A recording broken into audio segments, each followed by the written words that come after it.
Okay. ठीक है प्रभु जी। ओम अज्ञानतिमिरान्धस्य ज्ञानञ्जनशलाकया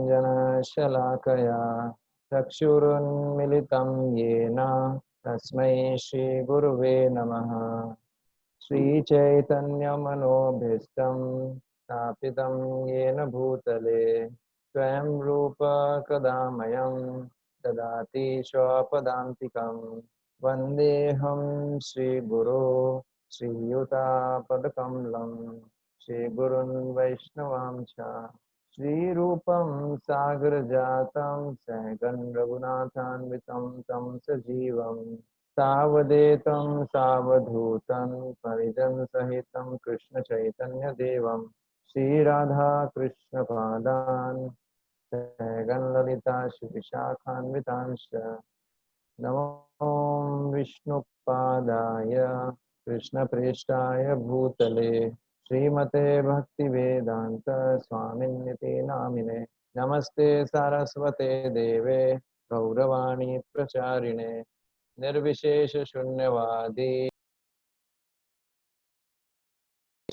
देशतारिणे नमो महावदन्याय कृष्ण प्रेम प्रदायते कृष्णाय कृष्ण चैतन्य नामने गौरतुषे नमः। हे कृष्ण करुणा सिंधो दीनबंधो जगत्पते कांत राधा कांत नमस्तुते। तप्त कांचन गौरांगी राधे वृंदावनेश्वरी वृषभानुसुते देवी प्रणमामि हरिप्रिये वाञ्छाकल्पतरुभ्यश्च कृपा सिन्धुभ्येव च पतितानां पावनेभ्यो वैष्णवेभ्यो नमो नमः।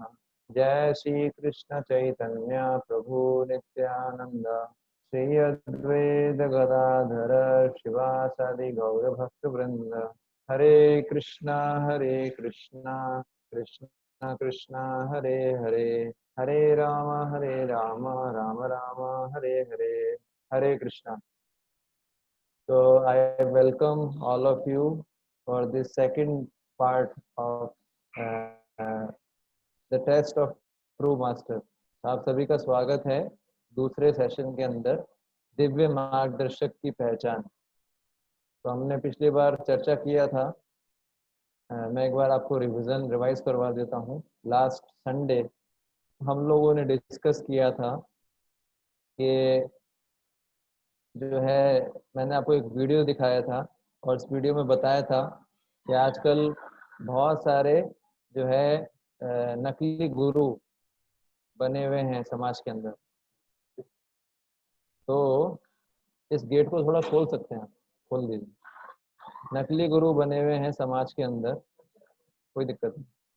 नकली गुरु बने हुए हैं समाज के अंदर, उस कारण से क्या हो रहा है कि लोग उनके द्वारा चीट हो जाते हैं, है ना। जैसे बहुत सारे उदाहरण थे उस वीडियो के अंदर, बहुत सारे एग्जाम्पल्स थे, आपने देखे थे। तो इसलिए बहुत सारे लोग हैं, सिंसियर लोग हैं जो स्पिरिचुअलिटी में इंटरेस्ट रखते हैं, लेकिन क्योंकि अगर स्पिरिचुअलिटी के अंदर हमको आगे बढ़ना है, इनफैक्ट कोई भी सेक्टर में हमको लाइफ में आगे बढ़ना है, तो वी नीड गाइड और मेंटर।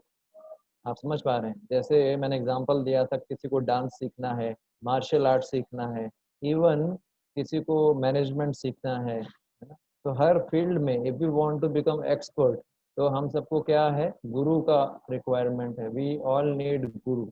सो डेफिनेटली जब मटेरियल फील्ड्स के अंदर, जब इस वर्ल्ड के अंदर हमको किसी भी चीज़ में एक्सपर्ट बनना होता है, तो हमको गुरु की आवश्यकता पड़ती है।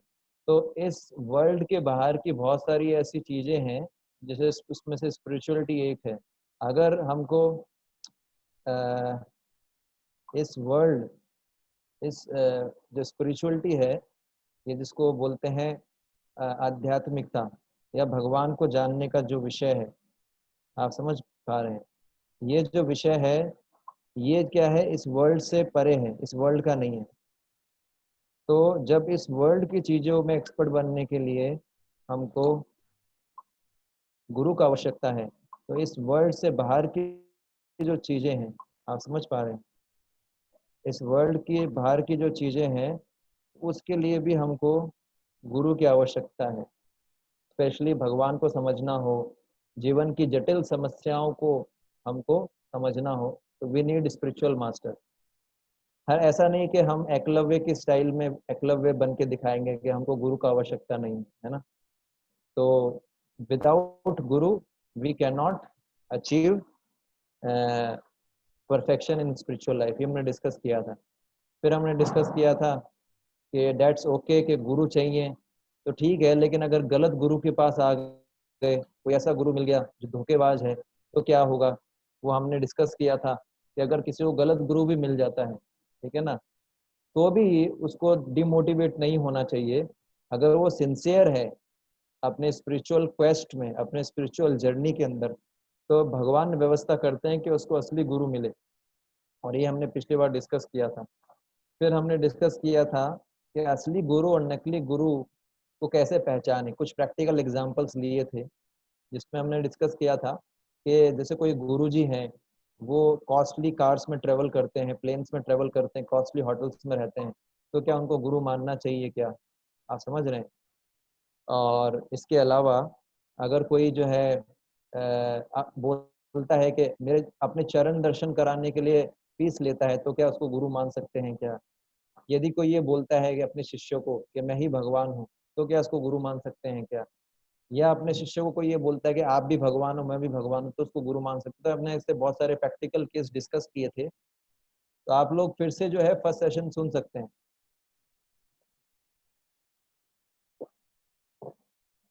क्योंकि फर्स्ट सेशन के अंदर बहुत सारे इंपॉर्टेंट कंसेप्ट हम लोगों ने डिस्कस किए थे, है ना। तो उसके बाद फिर हमने डिस्कस किया था कि what are the qualifications of ideal guru. अगर आइडियल गुरु को जानना है तो उनकी क्वालिफिकेशन क्या है, कैसे पहचानेंगे कि वो आइडियल गुरु हैं।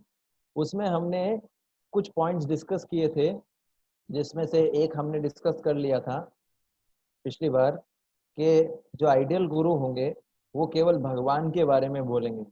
वो ये नहीं बोलेंगे कि कैसे इस जगत को अच्छे से भोगना है, ठीक है ना, how to enjoy this world. मैं नाम नहीं लूंगा, लेकिन आज समाज के अंदर ऐसे तथाकथित बहुत सारे गुरु हैं जो अपने आप को गुरु बोलते हैं, लेकिन वो ये सिखाते हैं कैसे इस जगत में सुखी रहा जाए, कैसे जो है जिसको बोलते हैं जीवन जीने की कला, ठीक है ना। तो वास्तव में कृष्ण है जगत गुरु, और असली गुरु जीवन जीने की कला से ज्यादा महत्वपूर्ण क्या सिखाता है, कैसे जीवन को त्यागना है, वो कला। Art of living this world. Art of living this world, living का मतलब होता है छोड़ना, LEAVING। कैसे इस वर्ल्ड को हम, कैसे हमको शरीर छोड़ना है मृत्यु के समय, इसको बोलते हैं आर्ट ऑफ लिविंग। तो भगवत गीता हमको सिखाता है आर्ट ऑफ लिविंग, क्योंकि ये जो वर्ल्ड है ये क्षणिक है, ये जो है इस जगत को बताया गया है दुखाद्यम शाश्वतम। जैसा कि मैंने जर्नी ऑफ सेल्फ डिस्कवरी में आप लोगों को बताया था कि इस भौतिक जगत को दुख का स्थान बताया गया है।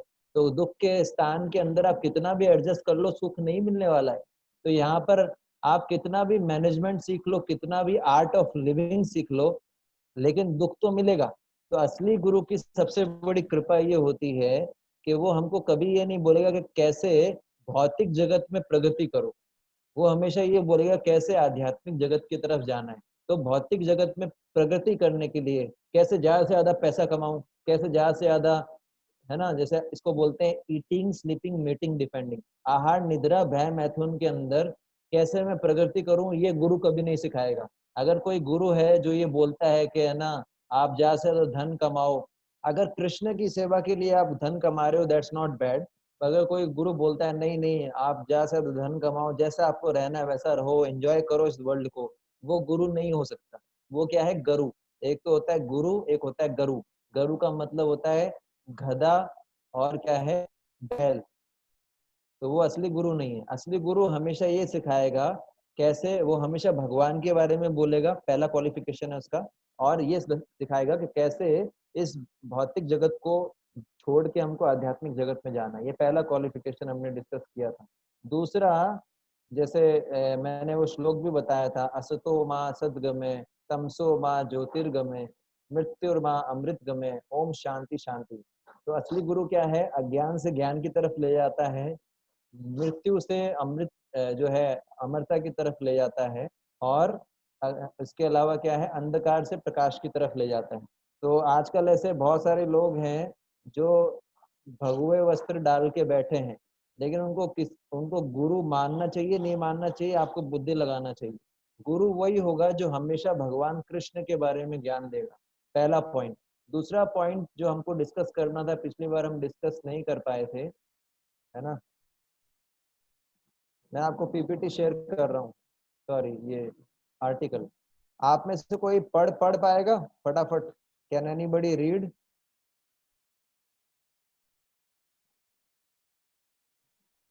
हाँ, मैं रीड कर पाऊंगा Prabhu ji. Yes, okay, 1 minute. ये वाला पढ़ना है ना, ये वाला, गुरु मस्ट हैव सेंस कंट्रोल। तो हम दूसरा गुण पढ़ रहे हैं जो आध्यात्मिक गुरु होते हैं। हाँ, एक minute.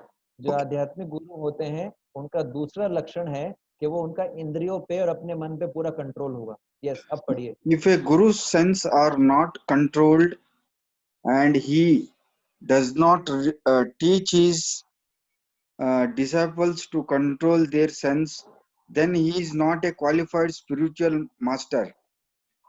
The scriptures list 6 symptoms of a guru.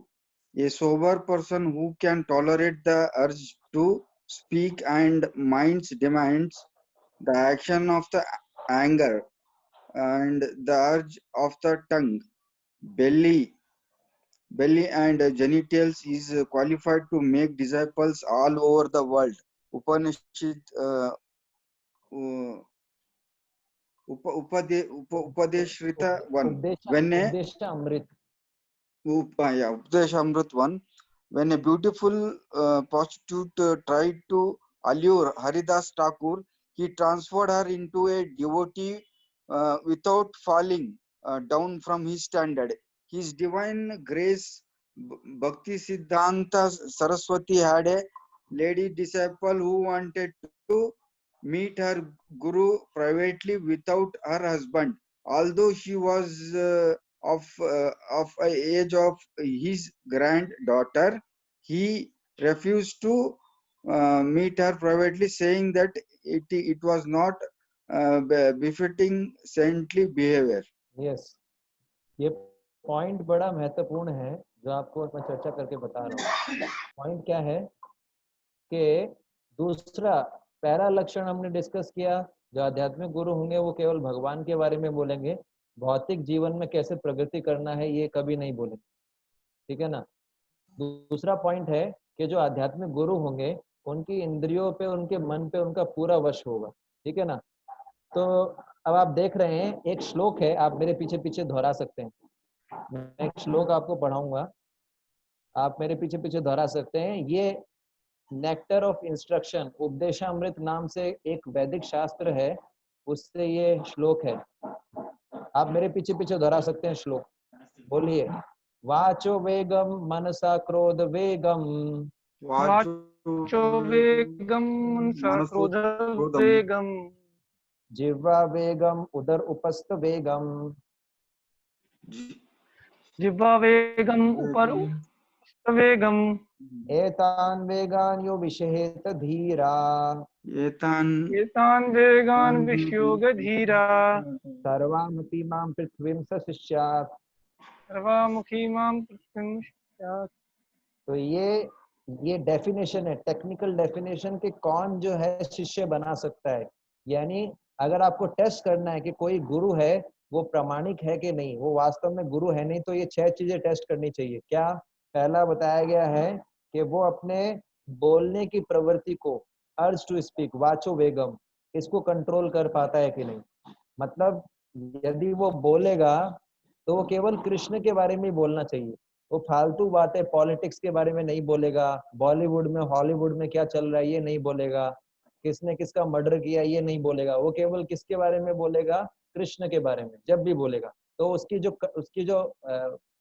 जो पावर है, बोलने की पावर, उसको वो अपने जीभ को कंट्रोल में रखता है, अपने वाणी को, वो हमेशा कृष्ण के बारे में बोलता है, भौतिक विषय वस्तु के बारे में नहीं बोलेगा। दूसरा जो है, उसका मन उसके नियंत्रण में रहता है, ना कि वो अपने मन के नियंत्रण में आता है। इसलिए आप देखते हैं कि एक शब्द यूज किया जाता है, उसको बोलते हैं गोस्वामी। आपने सुना होगा गोस्वामी। गोस्वामी शब्द यूज किया जाता है कई लोगों के लिए। तो गोस्वामी जो शब्द है ना, गोस्वामी शब्द आजकल तो कास्ट का बन गया है कि तो गोस्वामी है, ये तो हरिजन है। लेकिन गोस्वामी का मतलब होता है जो अपनी इंद्रियों को नियंत्रित कर सकता है, जो मन पे अधिकार रखता है। ज्यादातर लोग इस दुनिया में अपने मन के हिसाब से चलते हैं, लेकिन जो गुरु होगा वो मन को अपने हिसाब से चलाएगा, मन को आदेश देगा कि आपको ऐसा करना है। तो ये दूसरा लक्षण है गुरु का, कि गुरु जो होता है वो मन के हिसाब से काम नहीं करता, उसका मन उसके हिसाब से काम करता है। तीसरा लक्षण बताया गया वाचो वेगम, मनसा क्रोध वेगम।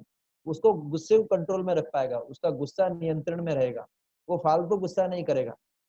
आप समझ गए? जब भी गुस्सा करेगा तो यूजफुल तरीके से गुस्सा करेगा। जैसे हनुमान जी ने गुस्सा किया लेकिन लंका को जला दिया, तो उनके उस गुस्से से, वो उनका गुस्सा व्यर्थ नहीं था, वो गुस्सा जो है भगवान को प्रसन्न किया उस गुस्से से। तो गुस्से को भी भगवान की सेवा में लगाया जा सकता है। तो असली गुरु होगा वो अपने क्रोध को भी कंट्रोल में रखेगा। वाचो वेगम, मनसा क्रोध वेगम। फिर क्या है? जीवा वेगम। जीवा मतलब है जीव के वेग को कंट्रोल रखेगा। जीव के दो काम होते हैं, एक तो बोलना और एक स्वाद चखना।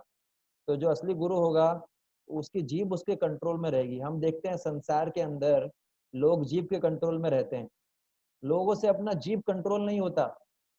उनको कोई स्वादिष्ट व्यंजन दिखता है, जीभ के दो काम होते हैं, एक तो खाना और एक स्वाद चखना और एक बोलना। तो जैसे ही उनको कोई स्वादिष्ट भोजन दिखता है, तुरंत, भले ही उनका पेट भरा हुआ होगा, लेकिन ऐसा बोलते हैं इस जीभ के अंदर कोई हड्डी नहीं है, लेकिन ये जीभ जो है वो हड्डी तुड़वा सकता है। इस जीभ के अंदर एक भी हड्डी नहीं है, लेकिन ये जीभ हड्डी तुड़वा सकता है।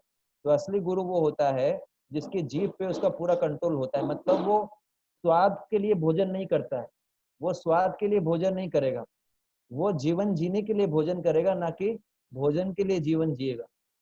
वो स्वाद के लिए भोजन नहीं करेगा, जैसा भी उसको मिल जाएगा उसको ग्रहण कर लेगा, है ना। और दूसरा जो है वो क्या है? हमेशा जो है भगवान के बारे में बोलेगा। जीव के दो काम होते हैं, एक तो बोलना और एक भोजन करना, टेस्ट करना। फिर क्या है? बाचो वेगम, मनसा क्रोध वेगम, जिह्वा वेगम, उदर वेगम। उदर मतलब पेट। तो पेट का वेग क्या है? हर कोई व्यक्ति आज है ओवर ईटिंग करते हैं। ज्यादातर जो लोग हैं आज बीमार इसलिए पड़ते हैं क्योंकि ओवर ईटिंग करते हैं, ज्यादा खाते हैं। क्यों? क्योंकि हैबिट है। क्योंकि पेट का वेग मतलब जरूरत से ज्यादा भोजन। आयुर्वेदा बोलता है 50% सॉलिड, 25% लिक्विड, 25% गैस। लेकिन ज्यादातर लोग क्या करते हैं? 200% सॉलिड, 100% लिक्विड, है ना, 50% गैस। तो पूरा गड़बड़। तो असली जो गुरु होगा उसके पेट पे, उसके जो है वो जरूरत से ज्यादा भोजन नहीं करेगा, है ना। और लास्ट में बताया गया वाचो वेगम, मनसा क्रोध वेगम, जिह्वा वेगम, उदर उपस्थ वेगम। उपस्थ वेग मतलब सेक्स लाइफ। उसका सेक्स लाइफ जो है उसके कंट्रोल में होगा।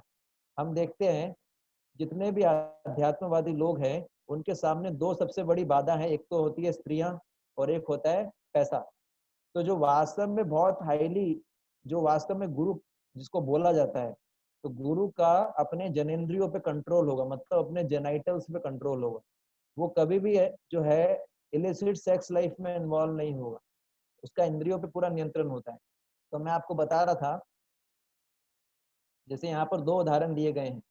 एक उदाहरण दिया गया है, ये हरिदास ठाकुर हैं, भगवान श्री कृष्ण के बहुत बड़े भक्त हुए हैं हरिदास ठाकुर, ठीक है।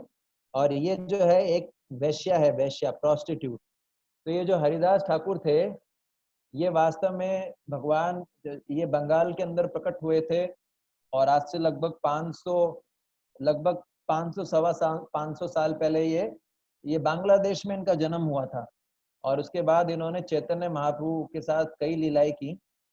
ये चैतन्य महाप्रभु के पार्षद थे, बहुत बड़े भक्त थे, और ये रोज 3 लाख नाम जप करते थे।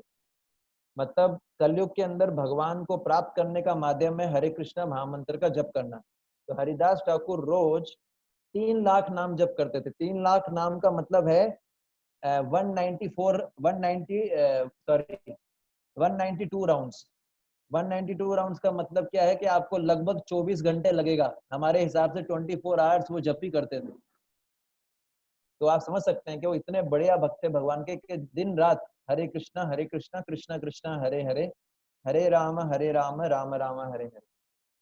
तो वो जब जप करते थे, वो रहते थे, है ना, तो वो जिस जिस जगह रहते थे वहां पर क्या था कि वो जो थे मुस्लिम मुस्लिम रूलर थे, मोमडन थे, रूलर थे। और जो है उनको बड़ा ईर्ष्या होता था क्योंकि हरिदास ठाकुर बहुत फेमस हो रहे थे। तो क्योंकि ये तो वास्तव में संत थे, तो जो मुस्लिम रूलर थे उस एरिया के, उनसे इनको बड़ा ईर्ष्या हो गया। तो उस मुस्लिम रूलर ने सोचा कि क्यों ना इस हरिदास ठाकुर का पर्दाफाश किया जाए। ये अपने आप को बहुत बड़ा भक्त समझता है। तो इस संसार का नियम है, इस संसार का नियम है कि कोई व्यक्ति बहुत फेमस होता है तो लोग उससे ईर्ष्या करते हैं। कोई व्यक्ति बहुत फेमस होता है तो लोग उससे ईर्ष्या करते हैं। तो साधुओं को भी गिराने के लिए लोग प्रयास करते हैं।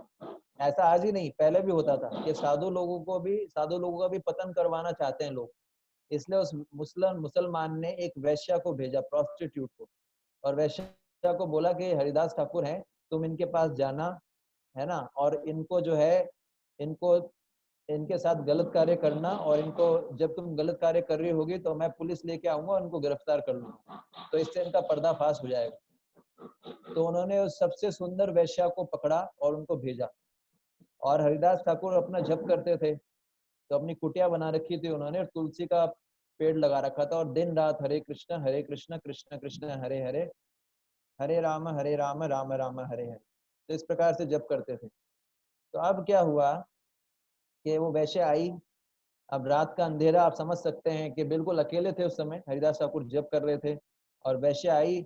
वैश्या ने प्रणाम किया तुलसी को सबसे पहले, और तुलसी को प्रणाम करके उसके बाद में हरिदास ठाकुर को प्रणाम किया, और हरिदास ठाकुर के पास जाके जो है अपने अंगों को एक्सपोज करने लग गई। हरिदास ठाकुर को जो है अपने अंगों को एक्सपोज करने लग गई ताकि हरिदास ठाकुर को डिस्टर्ब कर सके। और जो है वेट कर रही थी, जैसे ही हरिदास ठाकुर का ध्यान टूटेगा तो फिर जो है मैं उनको अट्रैक्ट करूंगी। लेकिन हुआ क्या, हरिदास ठाकुर जब कर रहे थे तो हरिदास ठाकुर ने बोला, वो बोल रही थी कि हरिदास ठाकुर तुम इतने सुंदर हो, किसी भी स्त्री का दिल तुम पे आ सकता है, तो मेरी इच्छा है कि मैं तुम्हारे साथ समय बिताना चाहती हूँ, तो कृपा करके मेरी इच्छा को पूरा करो।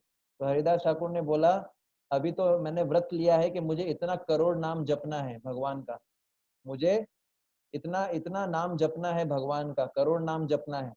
तो मैंने जब तक मैं ये प्रतिज्ञा पूरी नहीं करूंगा तब तक तुम्हारे को समय नहीं दे सकता। तो ऐसा करके उन्होंने बोला, जैसे ही मेरा ये पूरा हो जाएगा फिर मैं तुम्हारी बात मानूंगा। तो ऐसा करके पहले दिन हरिदास ठाकुर जप करने, पूरी रात निकल गया, वो वैश्या बैठी रही, हरिदास ठाकुर का जप ही खत्म नहीं हुआ। फिर सुबह होते ही वैश्या चली गई। दूसरे दिन फिर वैश्या आई, फिर वो बैठ गई, और फिर हरिदास ठाकुर चैंटिंग कर रहे हैं। हरिदास ठाकुर ने उसको बोला, मुझे क्षमा करना, मैं कल तुम्हारी इच्छा को पूरा नहीं कर पाया, पर मुझे उम्मीद है कि आज मेरा जप पूरा हो जाएगा और फिर तुम्हारी इच्छा को पूरी करूंगा। दूसरे दिन भी जो है वैश्या बैठी रही है, और जो हरिदास ठाकुर थे वो जप करते रहे हरे कृष्णा, और फिर वो सुबह हो गया, वैश्या चली गई। तीसरे दिन हरिदास ठाकुर का जप पूरा हुआ, और जैसे ही हरिदास ठाकुर का जप पूरा हुआ, हरिदास ठाकुर ने बोला, अब बताओ तुम्हारी क्या इच्छा है। तो वैश्या जो थी, क्योंकि उसने 2-3 दिन भगवान को प्रणाम, तुलसी महारानी को प्रणाम किया, हरिदास ठाकुर के मुंह से भगवान का नाम सुना, तो उसका हृदय शुद्ध हो गया। क्योंकि हरिदास ठाकुर शुद्ध भक्त थे, शुद्ध अच्छे अच्छे साधु थे, तो उनके मुंह से भगवान का नाम सुनने से उनका हृदय शुद्ध हो गया। और उन्होंने बोला कि मैं आपको गिराने के लिए आई थी, और वो रोने लग गई और हरिदास ठाकुर के चरणों में गिर गई। बोले, मैं तो आपको गिराने के लिए आई थी, लेकिन अब मुझसे गलती हो गया, मुझे क्षमा करना। तो देखिए ऐसे भक्त होते हैं भगवान के। वास्तव में साधु होगा ना, असली साधु, वो स्त्री से भी आकर्षित नहीं होगा। तो हम देखते हैं कि उनके पास पूरा अपॉर्चुनिटी था, कोई उनको पूछने वाला नहीं था, और वो एंजॉय कर सकते थे उस वैश्या के साथ, लेकिन उन्होंने ऐसा नहीं किया। क्यों? क्योंकि उनका पूरा सेंस कंट्रोल था। ऐसे ही हम देखते हैं, शिला भक्ति सिद्धांत सरस्वती महाराज का उदाहरण आता है यहाँ पर, जो प्रभुपाद जी इस्कॉन के जो फाउंडर हैं श्री भक्ति वेदांत स्वामी प्रभुपाद, उनके गुरु थे। उनके पास भी, क्योंकि वो सन्यासी थे, उनकी एक लेडी डिसाइपल थी जो उनके पास आई, बोले वो उनकी शिष्य ही थी। तो उन्होंने बोला कि गुरु महाराज मुझे आपसे अकेले में बात करना है। तो जो है भक्ति सिद्धांत सरस्वती महाराज ने बोला मैं अकेले में आपसे बात नहीं कर सकता हूँ, आप जो है अपने पति के साथ मेरे से बात कीजिए। तो ये असली गुरु की पहचान है। असली गुरु जो है अपनी इंद्रियों पे वश रखता है। तो आप देख लीजिए इस पहचान से जो सो कॉल्ड गुरु पकड़े गए हैं, मैंने जो वीडियो दिखाया था, तो आप समझ सकते हैं कि वो असली गुरु।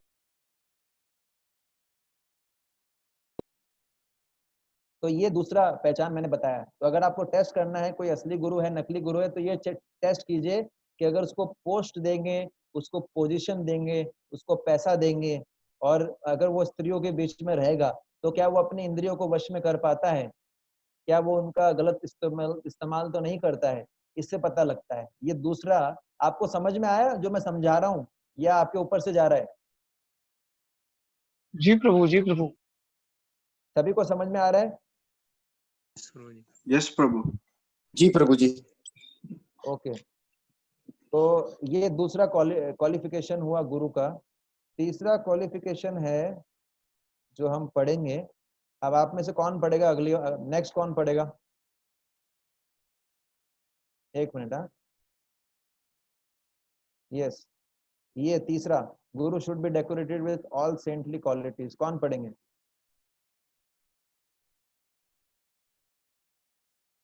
पढ़िए, कोई पढ़ेगा? जी प्रभु। हेलो। हाँ पढ़िए प्रभु। The Srimad Bhagavatam 3.25.21 explains the symptoms of a sadhu are that he is tolerant, merciful, and friendly to all living entities. He has no enemies. He is peaceful. He abides by the scriptures, and all his characteristics are sublime. Haridas Thakur continued propagating the holy names of Krishna despite being beaten up in 21 marketplaces. Jesus preached the gospel of God and was ready to pay the price of being crucified on the cross. Prahlad Maharaj was tortured by Hiranyakashipu in various ways, but his determination to serve the Lord did not waver ever. हाँ, तो यहाँ पर बताया गया कि जो गुरु होंगे उनमें सारे अच्छे गुण होते हैं। तो ये एक और क्या है, साधु, किसी व्यक्ति को साधु बोलते हैं या गुरु बोलते हैं, तो उसका क्या गुण होता है, मैं एक श्लोक निकाल रहा हूँ, वो हम उच्चारण करेंगे, है ना। तब तक हिमांशु प्रभु आप एनवाई का वो श्लोक है ना वो डाल सकते हैं ग्रुप पे। मैं आपको एक और श्लोक बता रहा हूँ कि साधु व्यक्ति किसको बोलते हैं।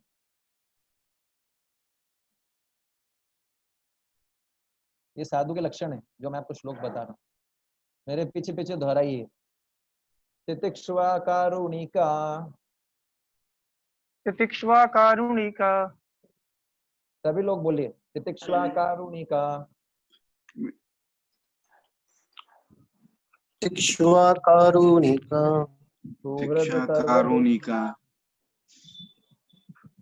सुहृद सर्वदेहिनां, सुहृद सर्वदेहिनां, अजात शत्रुवा शान्तः, अजातशत्रुवः शान्तः, साध्वा साधुभूषणाम्। साधुभूषणाम्। तो ये श्लोक बताया कि साधु किसको बोलते हैं। अगर आपसे पूछ लिया जाए साधु किसको बोलते हैं, साधु के लक्षण क्या होते हैं, या गुरु के लक्षण ये भी हैं, जैसे एक तो मैंने पिछली बार वाला श्लोक बताया, एक लक्षण ये भी है। तो क्या बताया गया है, the symptom of sadhu are that he is tolerant.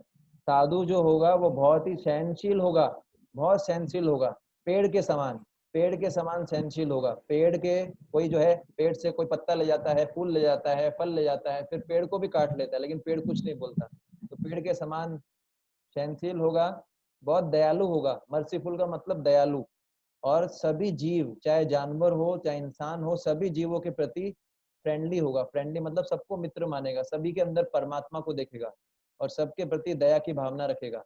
उसके कोई शत्रु नहीं होंगे, he has no enemies, उसके कोई शत्रु नहीं होंगे। वो हमेशा शांत रहता है अंदर से बाहर से, है ना। और शास्त्र मतलब गीता, भागवत, रामायण, महाभारत इसका पालन करता है, शास्त्र का पालन करता है और इसके सारे गुण दिव्य होते हैं, तो ये साधु का लक्षण है। सबसे मेन चीज क्या है?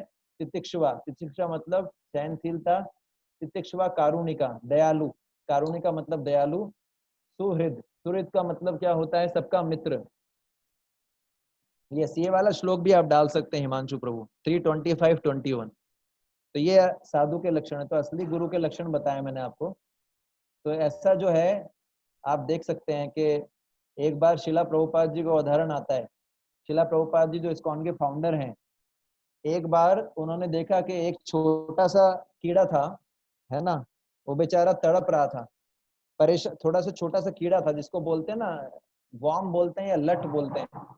तो शिला प्रभुपाद जी ने अपने जो शिष्य थे उनको बोल के एक हार मंगाया, फूलों का हार जो भगवान को चढ़ाया हुआ था, और फूलों का हार में से कुछ फूल निकाल के उस कीड़े के सामने रख दिए, और ताकि वो कीड़ा उसको खाएगा, और कीड़ा उसको खाएगा तो उसको संतुष्टि मिलेगी। और ऐसे हम बहुत सारे उदाहरण देखते हैं, जैसे एक भागवतम के अंदर आता है जड़ भरत। जड़ भरत जो थे, जिनके नाम से भारत पड़ा है, वो भरत महाराज थे, ऋषभ देव के पुत्र थे। तो जड़ भरत जो है, वो जब चलते थे तो वो ये देखते थे चलने से पहले कि उनके पैर के नीचे चींटी तो नहीं आ रही है। तो साधु ऐसा होता है कि किसी भी जीव को भी, मच्छर तो दूर की बात है, आप समझ रहे हैं। और यहाँ पर एग्जाम्पल दे रखा है, हरिदास ठाकुर का एक एग्जाम्पल दे रखा है। तो ये जो मैंने हरिदास ठाकुर आपको ऊपर बताया था, यही हरिदास ठाकुर, जब ये मॉमडन थे, ये मॉमडन फैमिली में उन्होंने जन्म लिया था, लेकिन ये क्या करते थे, मॉमडन फैमिली में तो जन्म लिया था, लेकिन ये भगवान कृष्ण के नाम का जप करते थे, तो सारे मॉमडन लोग इनसे चिढ़ते थे। और जो मुस्लिम रूलर था, उन्होंने इसको बोला कि भैया आप जो इस्लाम, आप अल्लाह का नाम लो, लेकिन इन्होंने जो है बोला कि कोई फर्क नहीं है, अल्लाह कृष्ण सब एक ही है, पर मैं कृष्ण का नाम लूंगा।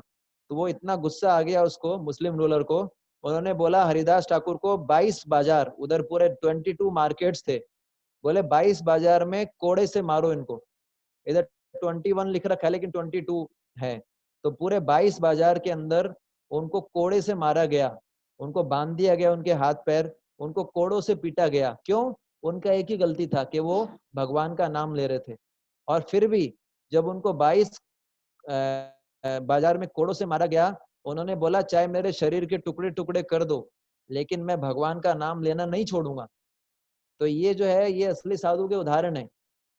दूसरा जीसस क्राइस्ट का एग्जाम्पल देते हैं कि जीसस क्राइस्ट के बारे में तो आप सब जानते ही हैं कि जीसस क्राइस्ट को जो है क्रूस पे लटका दिया गया, क्रूसीफाई किया गया। क्यों?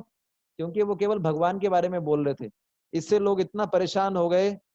इसलिए जो गुरु होते हैं, वो समय काल परिस्थिति के हिसाब से, वो समय काल परिस्थिति के हिसाब से भगवान के बारे में बोलते हैं। अगर जरूरत से ज्यादा बोलेंगे तो लोग उसको डाइजेस्ट नहीं कर पाएंगे। इसलिए जब भी गुरु आते हैं, वो धर्म, वो क्या है, समय काल परिस्थिति के हिसाब से धर्म के नियम देते हैं। यदि किसी कोई नर्सरी क्लास में है और उसको आप 5th या 6th क्लास का थ्योरम समझाओगे तो उसको डाइजेस्ट नहीं होगा। इसलिए जैसे जीसस क्राइस्ट ने थोड़ा सा ज्यादा डोज देना शुरू किया तो उनको, है ना, क्रूसीफाई कर दिया गया। लेकिन फिर भी जीसस क्राइस्ट ने यही बोला मरते समय, मतलब शरीर छोड़ते समय, कि हे प्रभु, इनको नहीं पता ये क्या कर रहे हैं। तो साधु अपने आप कष्ट सह लेगा, इतना सहनशील होता है, कोई उस पर अत्याचार करेगा उसको सहन कर लेगा, लेकिन जो है दूसरों को कष्ट नहीं पहुंचाएगा। ऐसे ही प्रहलाद महाराज का एग्जाम्पल है, आप सब जानते हैं। प्रहलाद महाराज जो थे, हिरण्यकशिपु के पुत्र थे। आप सब जानते हैं प्रहलाद को हिरण्यकशिपु ने कितना कष्ट दिया, उन्हीं का ही पुत्र था प्रहलाद। और जो है हिरण्यकशिपु ने जब प्रहलाद को गुरुकुल में डाला, और प्रहलाद जब गुरुकुल से वापिस आए, तो हिरण्यकशिपु थे तो असुर, प्रहलाद थे भगवान के बहुत बड़े भक्त। तो उन्होंने जो है प्रहलाद को गोद में बिठाया, क्योंकि असुर भी अपने पुत्रों को प्रेम तो करता ही है। तो उन्होंने अपने जो है पुत्र को गोद में बिठाया, पूछा प्रहलाद क्या सीख के आए हो, मुझे भी बताओ। उस समय असुरों का गुरुकुल होता था, असुरों का गुरुकुल अलग होता था। तो प्रहलाद ने बोला श्रवणम कीर्तनम विष्णु स्मरणम पाद सेवनम अर्चनम वंदनम दास्यम, है ना, क्या है, अर्चनम वंदनम साख्यम आत्मनिवेदन। प्रहलाद महाराज ने बोला श्रवणम कीर्तनम विष्णु स्मरणम, के भगवान विष्णु के बारे में सुनो, भगवान विष्णु के बारे में कहो।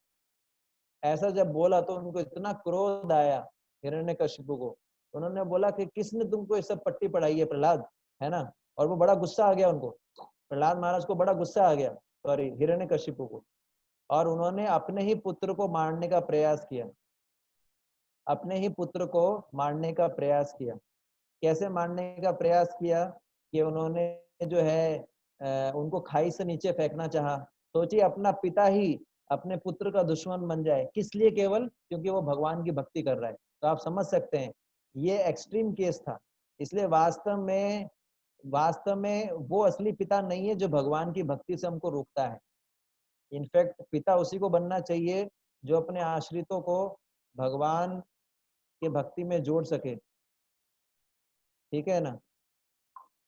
तो पॉइंट ये है कि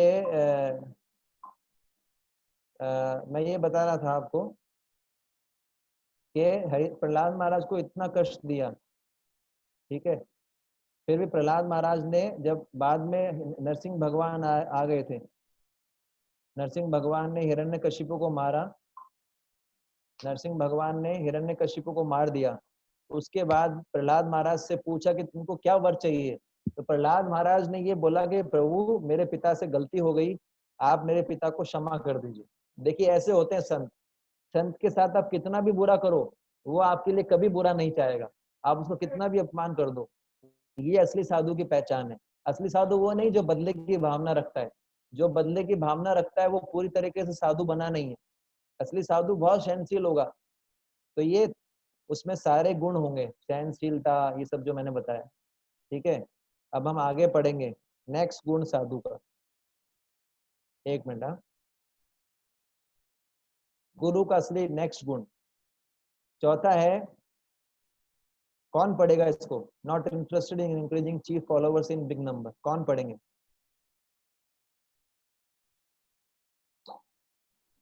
कौन पढ़ेंगे जिन्होंने अभी तक हमें पढ़ा?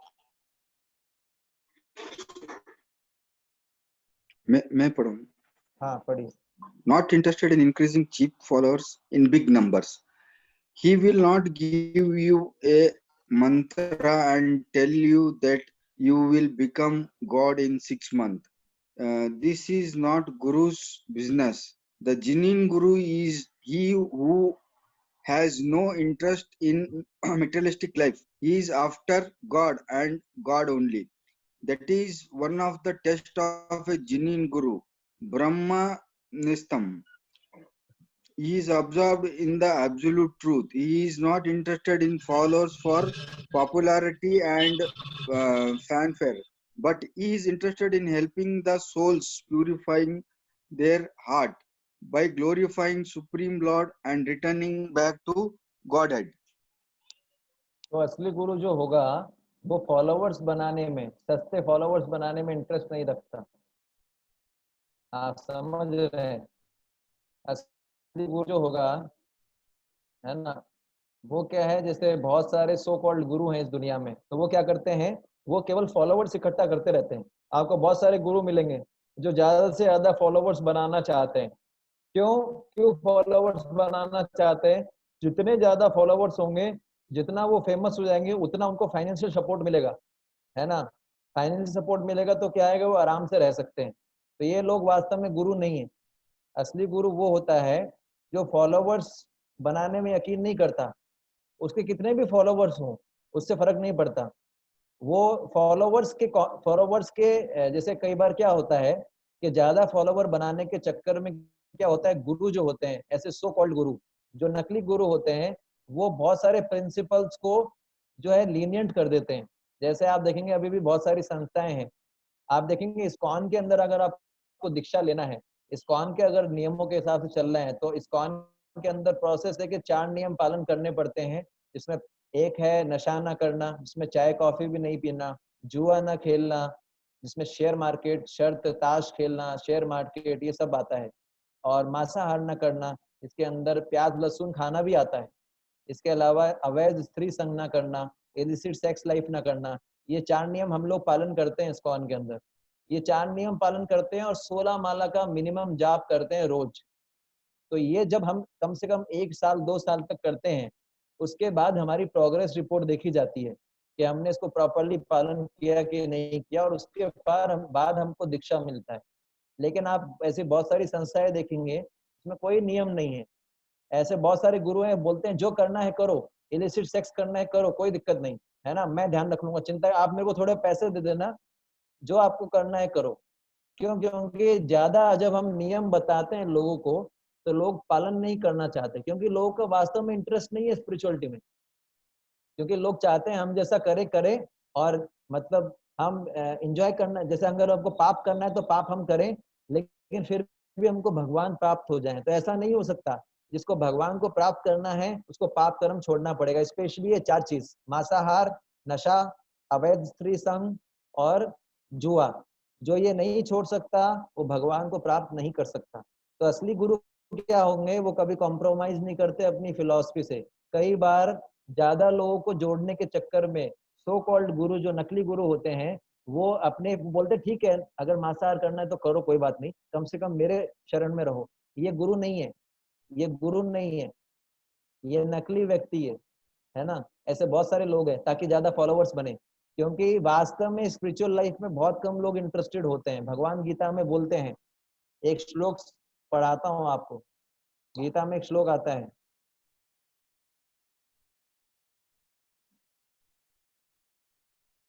वेट आएगा तो 10 केजी के आसपास आएगा, 10 to 20 केजी। और जगह भी बहुत ज्यादा नहीं घेरेगा, 1 by 1 स्क्वायर मीटर जगह घेरेगा। ये दिख रहा है सबको? श्लोक दिख रहा है? एक मिनट, ये श्लोक सबको दिख रहा है?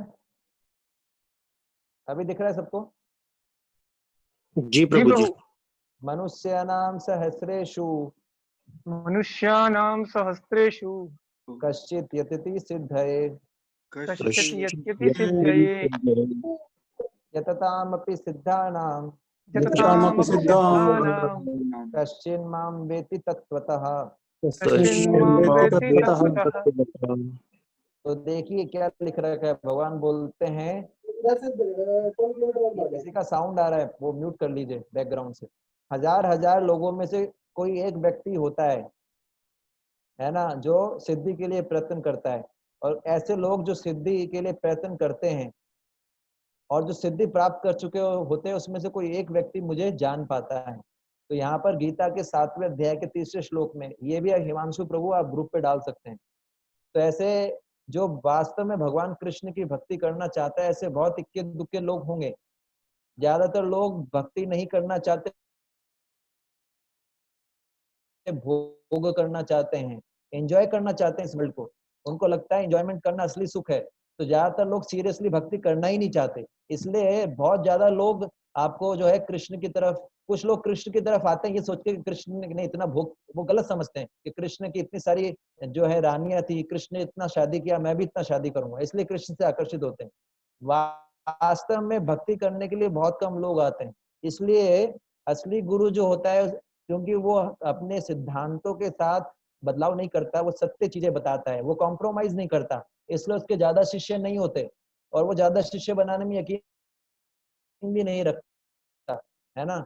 शिला प्रभुपाद जी से एक बार एक अमेरिका में जो है एक व्यक्ति ने पूछा, बोले शिला प्रभुपाद जो इस्कॉन के फाउंडर हैं, बोले आप बोलते हो कि है ना इस्कॉन की सारी शिक्षा भक्ति तो इतना आनंददायक है, तो ज्यादा से ज्यादा लोगों को भक्ति का पालन करना चाहिए। फिर भी हम देखते हैं, आप बोलते हो कि आपकी फिलॉसफी सबसे बेस्ट है, आपका जो कृष्णा कॉन्शियस लाइफ स्टाइल है, भक्ति का जीवन सबसे बढ़िया है, फिर भी बहुत कम लोग आपसे जुड़े हुए हैं, इसका क्या कारण है? तो शिला प्रभुपाद जी ने बोला, बहुत सुंदर स्टेटमेंट बोला। शिला प्रभुपाद जी ने बोला, बोले जब हम डायमंड बेचते हैं ना, तो सारे लोग डायमंड नहीं खरीद सकते, तो ये क्योंकि सबकी क्षमता नहीं होती डायमंड खरीदने की। तो डायमंड की शॉप पे बहुत कम भीड़ होता है, लेकिन सब्जी की शॉप पे बहुत ज्यादा भीड़ होता है। तो सबको क्या सस्ती चीज चाहिए, भौतिक भोग, इंद्रिय सुख बहुत सस्ता है, इसलिए सब लोग उस तरफ जाते हैं। लेकिन भक्ति करना सस्ता नहीं है, इसलिए असली गुरु होगा वो कभी अपने प्रिंसिपल के साथ खिलवाड़ नहीं करेगा, कभी उनको डाइल्यूट नहीं करेगा। चाहे उसके 1-2 फॉलोवर, उसको कोई दिक्कत नहीं है, इसलिए शिला प्रभुपाद जी बोलते थे we want one moon not many stars. बोले एक चांद ही काफी है, बहुत सारे तारों की अपेक्षा एक चांद काफी। इसलिए बहुत सारे फॉलोवर्स नहीं होते। असली गुरु जो है बहुत सारे फॉलोवर्स बनाने में यकीन नहीं रखता है। जरूरी नहीं कि जो असली गुरु हो इसके बहुत सारे फॉलोवर्स। जनरली क्या होता है, हम सोचते हैं कि जिस गुरु के ज्यादा फॉलोवर होते हैं वही असली गुरु। ऐसा जरूरी नहीं है, ये ध्यान रखिएगा। ठीक है, तो हम अगला लक्षण पढ़ेंगे गुरु का। अगला लक्षण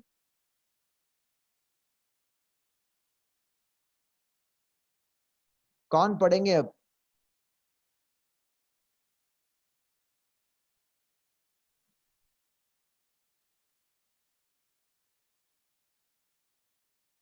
अच्छा, इसमें एक चीज और थी। असली गुरु जो होगा उसका लक्ष्य होता है कि उसके जो शिष्य हैं वो आध्यात्मिक प्रगति करें, ना कि वो अपने शिष्यों को सारी इच्छा। मतलब कहने का मतलब है आजकल शिष्य भी ऐसे हो गए हैं जो चाहते हैं कि गुरु जी मेरी बात माने, इसलिए वो गुरु जी की तारीफ करते रहते हैं। और इसलिए कई बार गुरु भी होते हैं ऐसे, सो कॉल्ड गुरु होते हैं, वो कठोर कठोर शब्द नहीं बोलते। ऐसा बोलते चाणक्य पंडित, जब तक शिष्य को या पुत्र को डांटा नहीं जाए उसको सुधार नहीं सकते। तो कई बार ऐसे बहुत सारे गुरु होते हैं जो कठोर शब्द नहीं बोलते अपने शिष्यों को, क्योंकि उनको लगता है कठोर बोलूंगा तो भाग जाएगा। तो पॉइंट ये है कि शिष्य को डांटना भी पड़ता है ना। हमेशा उसकी बात नहीं मानते गुरु, है ना। तो ऐसा नहीं कि हमेशा उसकी उसकी जो है तारीफ करें शिष्य की ताकि वो उसी के साथ बना रहे। गुरु का लक्ष्य होता है कि शिष्य का हृदय शुद्ध हो जाए ताकि वो वापस भगवत धाम जा सके, अपने घर जा सके। इसलिए उसको डांटना भी पड़ता है ना।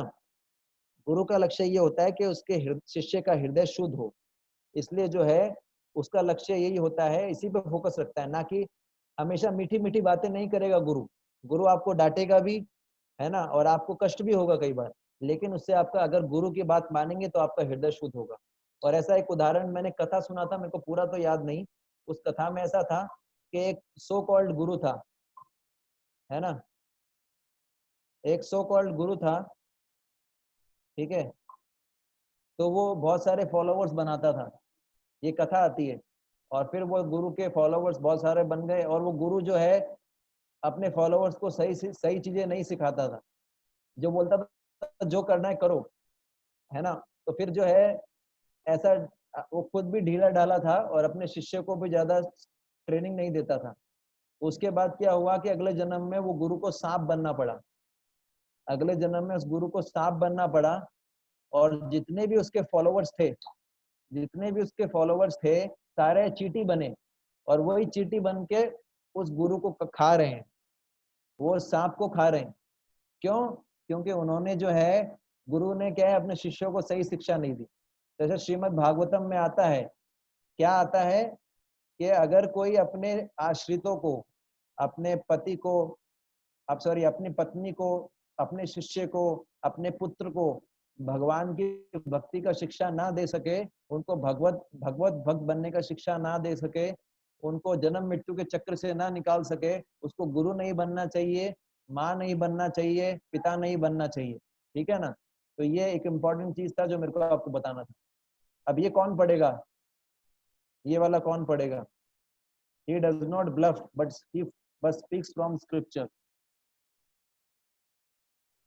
कौन पढ़ेगा?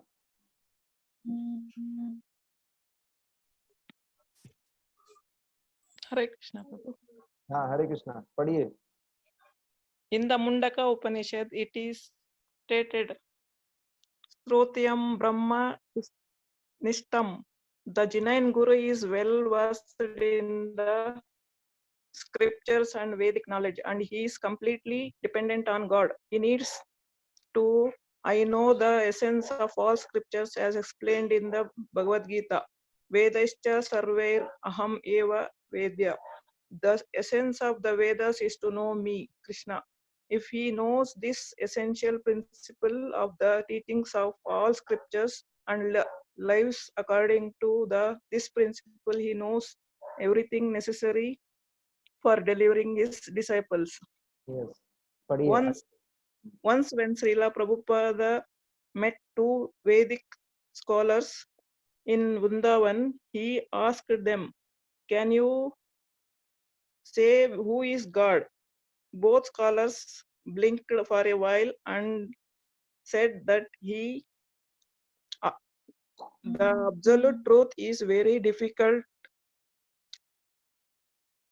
to comprehend and not possible to explain so easily. Srila Prabhupada then called a Gurukula boy and asked him the same question. The boy promptly answered, Krishna is the Supreme Personality of Godhead. Srila Prabhupada gifted him a cake and the boy ran away dancing joyfully to play with the other children. Srila Prabhupada then remarked, just see, even the small child knows Krishna is the God.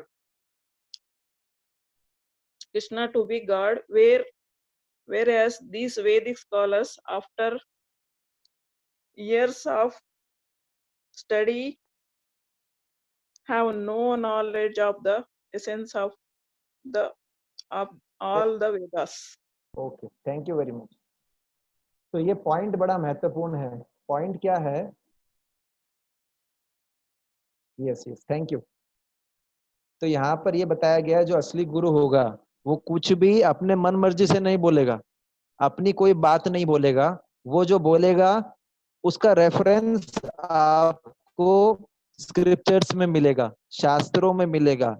जैसे गीता है, रामायण है, महाभारत है, वो कुछ भी independent नहीं बोलता और सारे शास्त्रों का निचोड़ उसको पता होगा कि सारे शास्त्र का एसेंस क्या है। जैसे भगवान गीता में बोलते हैं ना, ये श्लोक है जो मैं आपको एक श्लोक रिसाइट करवाता हूँ। सारे शास्त्र पढ़ने के पीछे, वेद पढ़ने के पीछे अल्टीमेटली ये कंक्लूजन निकलना चाहिए जो मैं आपको बता रहा हूँ। अगर कोई पूरे शास्त्र पढ़ता है, गीता पढ़ता है, रामायण पढ़ता है, तो उसका लास्ट कंक्लूजन क्या होना चाहिए उसके स्टडी का? वो ये श्लोक है। अगर वो इस कंक्लूजन पे आता है इसका मतलब उसका स्टडी परफेक्ट है, और इस कंक्लूजन पे नहीं आता इसका मतलब उसका स्टडी परफेक्ट नहीं है। तो ये मेरे पीछे पीछे दोहरा सकते हैं।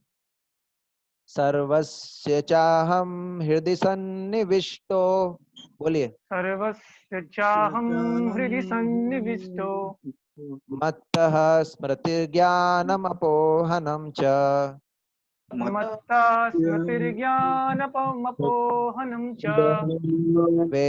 वेदैश्च सर्वैरहमेव वेद्यो वेदैश्च सर्वैरहमेव वेद्यो वेदान्तकृद्वेदविद् एव चाहम्। वेदान्तकृद्वेदविद् एव चाहम्। ये भगवान गीता में बोलते हैं, 15 अध्याय का 15वां श्लोक है। हिमांशु प्रभु ये भी आप डाल दो।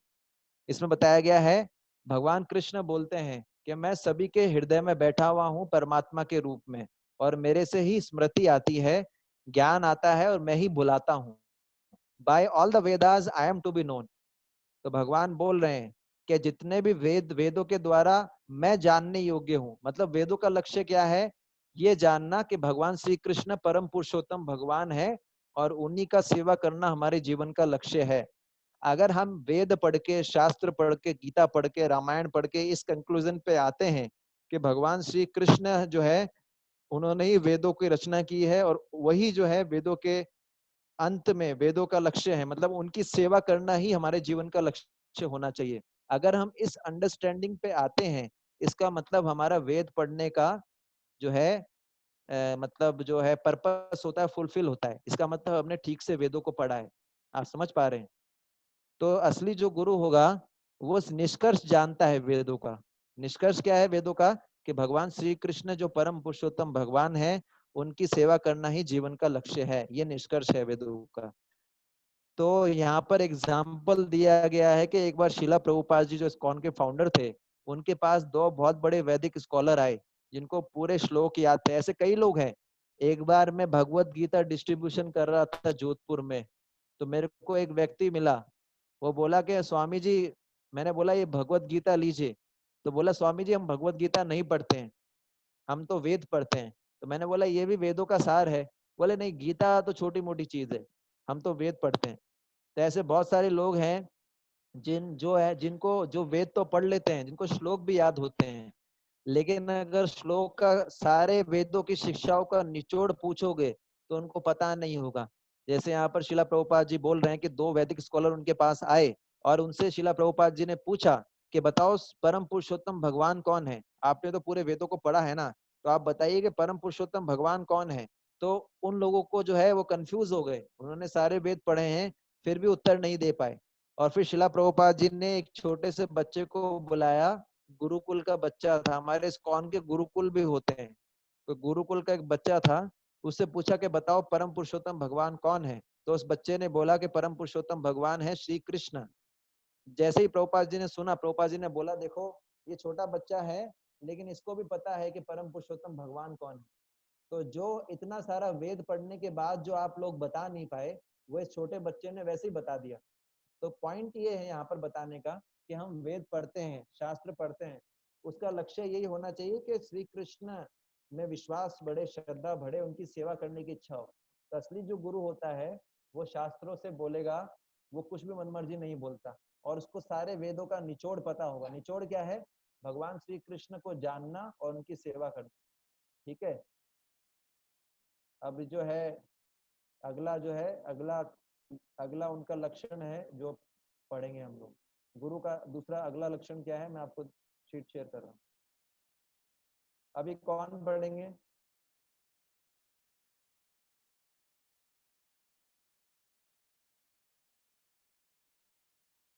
कौन पढ़ेंगे?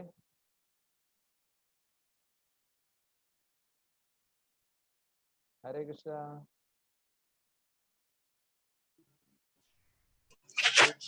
Who will read? He ठीक है, collects respect and worship of all living beings, offers it to God. The real Guru is God's representative.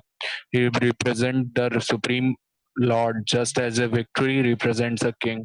Viceroy, viceroy. हाँ तो Dialogue. हाँ Does ये spirit ये तो हमने पिछली बार पढ़ लिया था हिमांशु को, केवल इतना ही है। तो असली गुरु जो होगा वो क्या करेगा? ये आता है, क्या आता है, ऐसा बताते हैं कि दो प्रकार के भगवान होते हैं। एक होते हैं सेवक भगवान, एक सेव्य भगवान, है ना। एक होते हैं सेवक भगवान, एक होते हैं सेव्य भगवान। तो गुरु को भी भगवान माना जाता है लेकिन उनको सेवक भगवान माना जाता है। सेवक भगवान मतलब गुरु एक ऐसे माध्यम है जो जीवों की सेवा को भगवान के पास पहुंचाते हैं। कैसे? जैसे आपने दलाल का नाम सुना होगा ना, दलाल होता है या मिडिल मैन होता है। तो दलाल क्या करता है? मिडिल मैन बनता है। वो क्या करता है? नॉर्मल व्यक्ति और दूसरे जो कंपनी है जो भी इसमें एग्रीमेंट करवाता है। तो वैसे गुरु जो होते हैं वो वाया मीडिया होते हैं, चैनल होते हैं जिनके थ्रू हम भगवान को अपनी सेवा भेज सकते हैं। हम इतने शुद्ध नहीं हैं, हम इतने प्योरीफाइड नहीं है कि हम डायरेक्ट भगवान की वर्शिप कर सकें। इसलिए जब भी हम कोई भी सेवा करते हैं, जैसे भगवान को भोग लगाना या आरती करना, या जब भी हम प्रवचन देते हैं तो मंगलाचरण बोलते हैं, प्रार्थनाएं बोलते हैं, उस प्रार्थनाओं में हम गुरु को भी प्रार्थना करते हैं कि मैं जो भी सेवा करना चाह रहा हूँ गुरु जी, आप मेरी सेवा को भगवान तक पहुंचाइए। क्यों? क्योंकि गुरु जी बहुत शुद्ध होते हैं, पवित्र होते हैं, वो भगवान से कनेक्टेड होते हैं।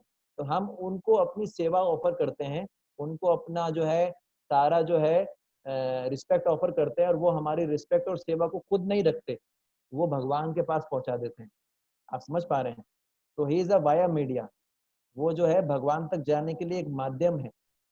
तो ये जो है वो जितने भी जीव होते हैं उनकी सेवा को, उनके उनके प्रार्थना को भगवान तक पहुंचाते हैं। ठीक है, अब जो है अगला लक्षण, ये तो हमने पिछली बार पढ़ लिया था। The spiritual life means voluntary accepting poverty. ये कौन पढ़ेगा next? Canvas is everyone on behalf of God to become a devotee of God. कौन पढ़ेंगे इनको?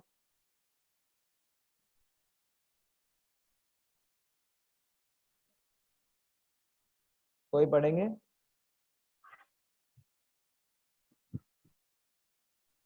जी प्रभु। हाँ पढ़िए।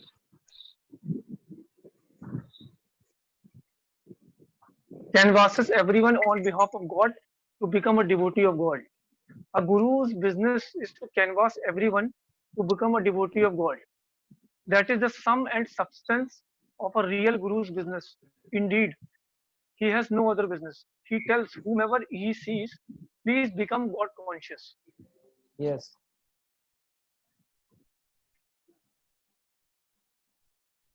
तो एक बहुत अच्छा श्लोक आपको मैं बताता हूँ, जस्ट अ मिनट।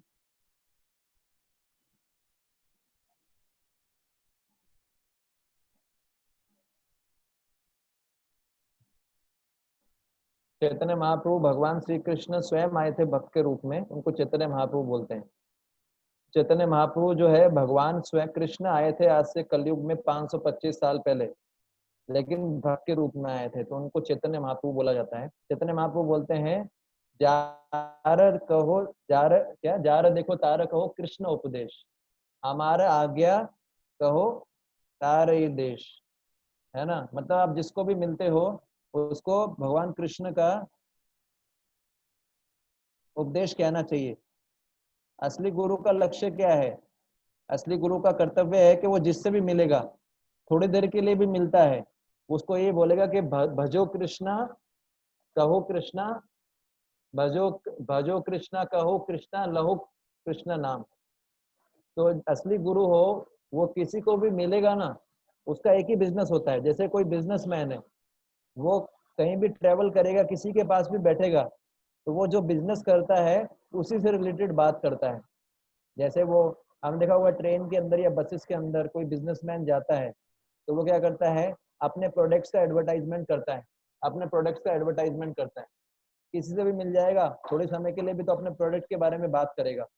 उसी तरीके से बताया जाता है कि असली गुरु क्या है, असली गुरु का बिजनेस क्या है, भगवान कृष्ण की वाणी का प्रचार करना, गीता के उपदेश का प्रचार करना, लोगों को भगवान से जोड़ना। तो उसका एक ही बिजनेस है। वो जब भी बोलेगा, है ना, कृष्ण के बारे में बोलेगा, है ना, भजो कृष्णा कहो कृष्णा, लो कृष्णा नाम रे। जिसको भी मिलेगा यही बोलेगा असली गुरु, कि आप कृष्ण से जुड़िए, आप भगवान का नाम लीजिए, भगवान का भक्ति कीजिए, गीता पढ़िए, यही बोलेगा। ये उसका लक्षण है।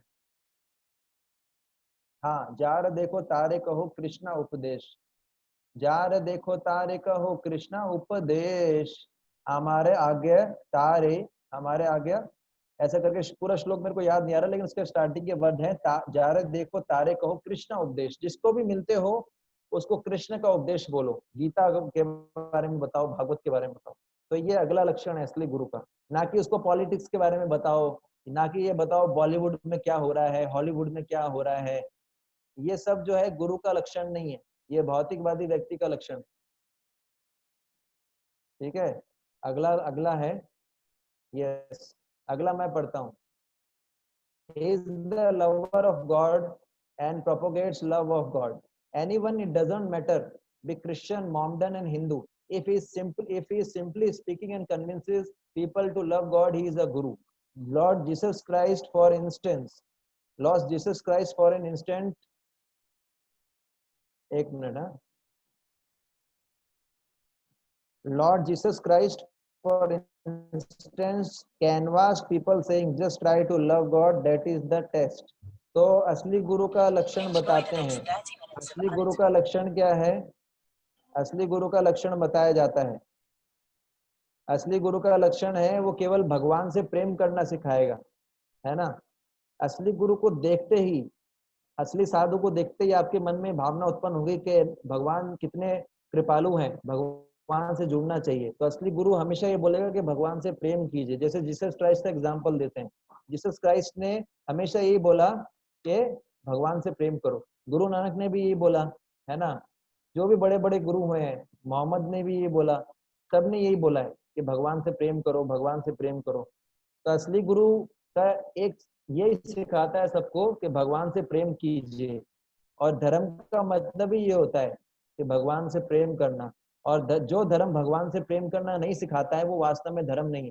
धर्म का मतलब ही है कि कैसे भगवान से प्रेम किया जाए, कैसे भगवान की सेवा किया जाए, क्योंकि बिना प्रेम के सेवा नहीं कर सकते। इसलिए असली गुरु होगा वो यही बोलेगा कि भगवान से प्रेम करना सीखो, भगवान से प्रेम करो, और उसी में मदद करेगा, लोगों की मदद करता है भगवान से प्रेम करने में, है ना। तो ये जो है एक और है। और अब अगला लक्षण है, एक minute,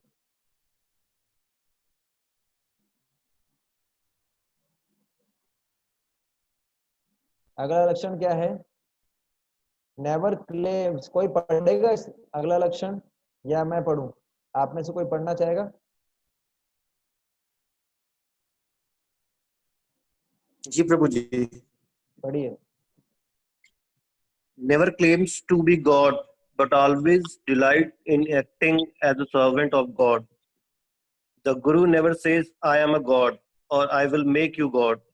The real Guru says, I am a servant of God and I will make you a servant of God also.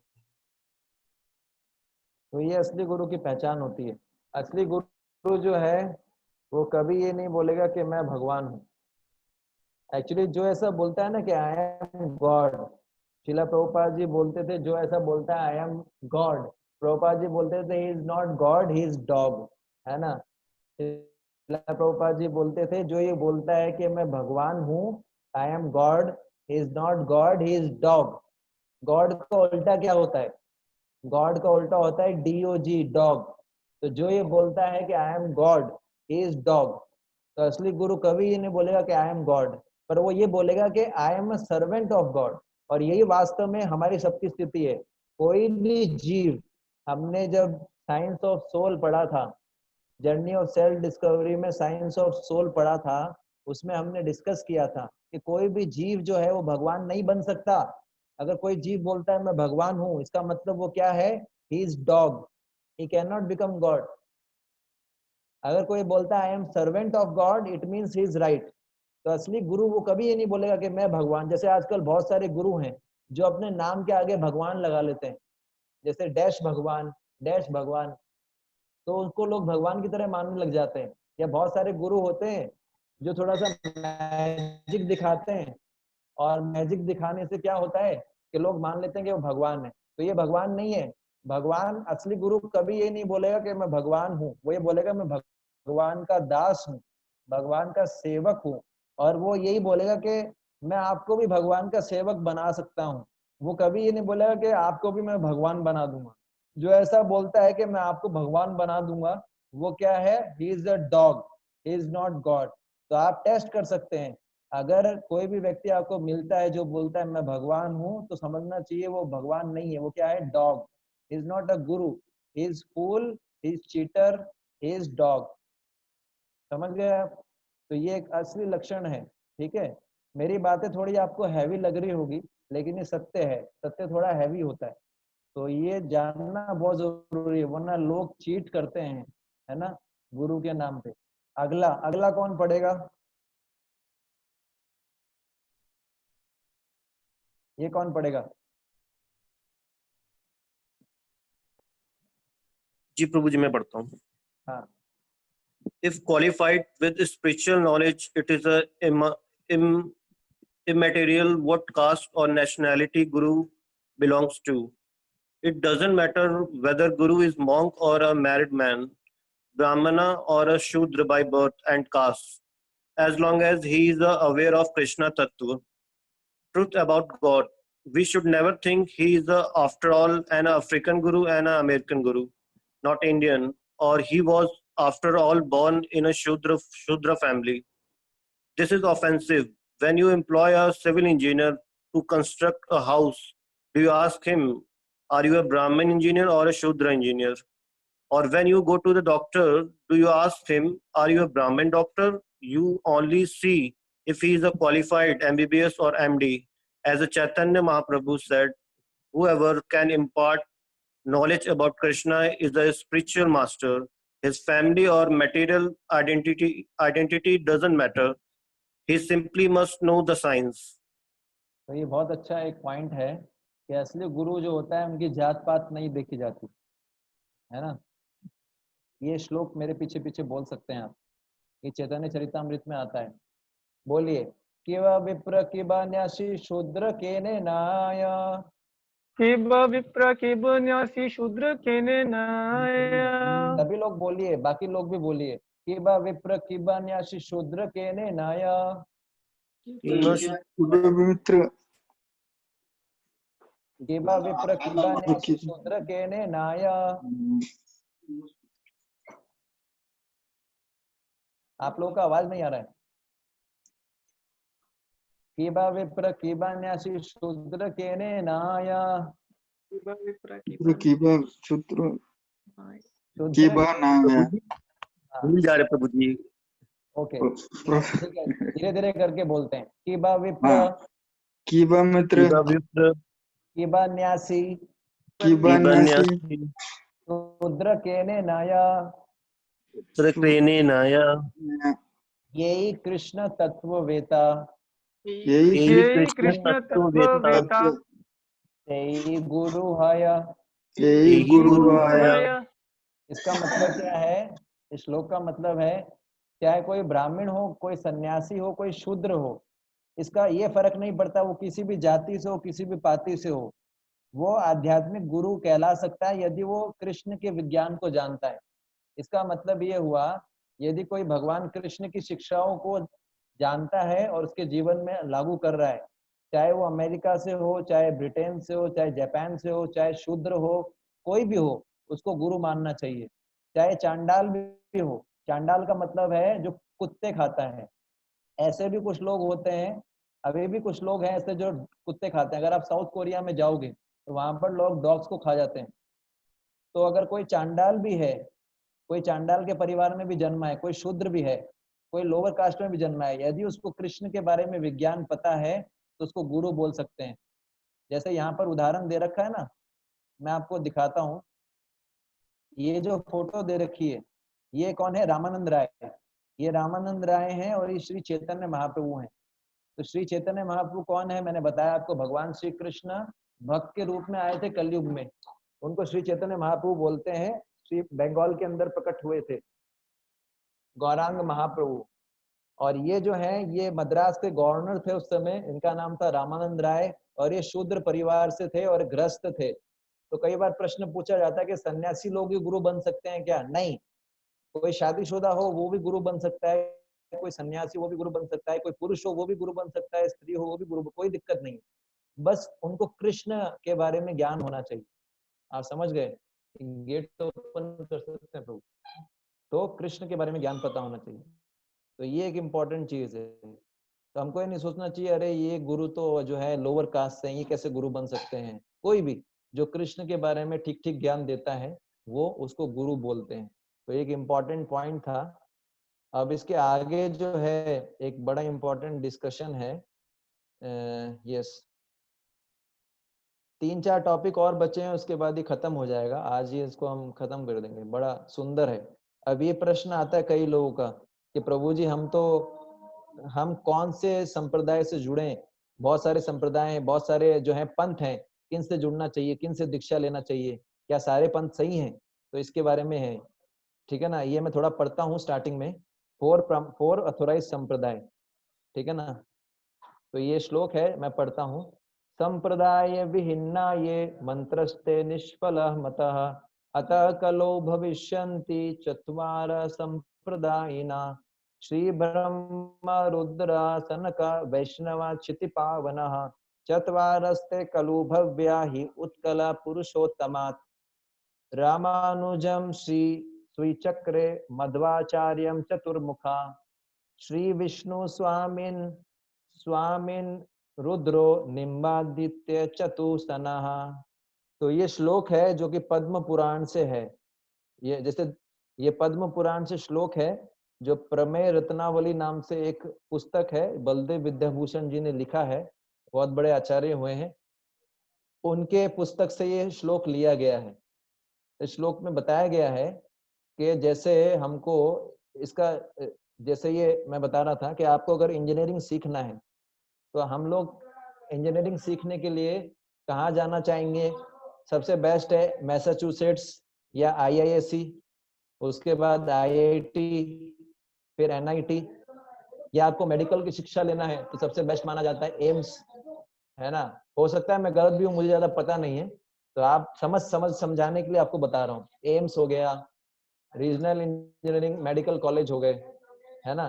तो पॉइंट ये है कि जब हमको मेडिकल की इंजीनियरिंग की शिक्षा लेनी होती है तो हम बेस्ट कॉलेज ढूंढते हैं, बेस्ट टीचर्स ढूंढते हैं।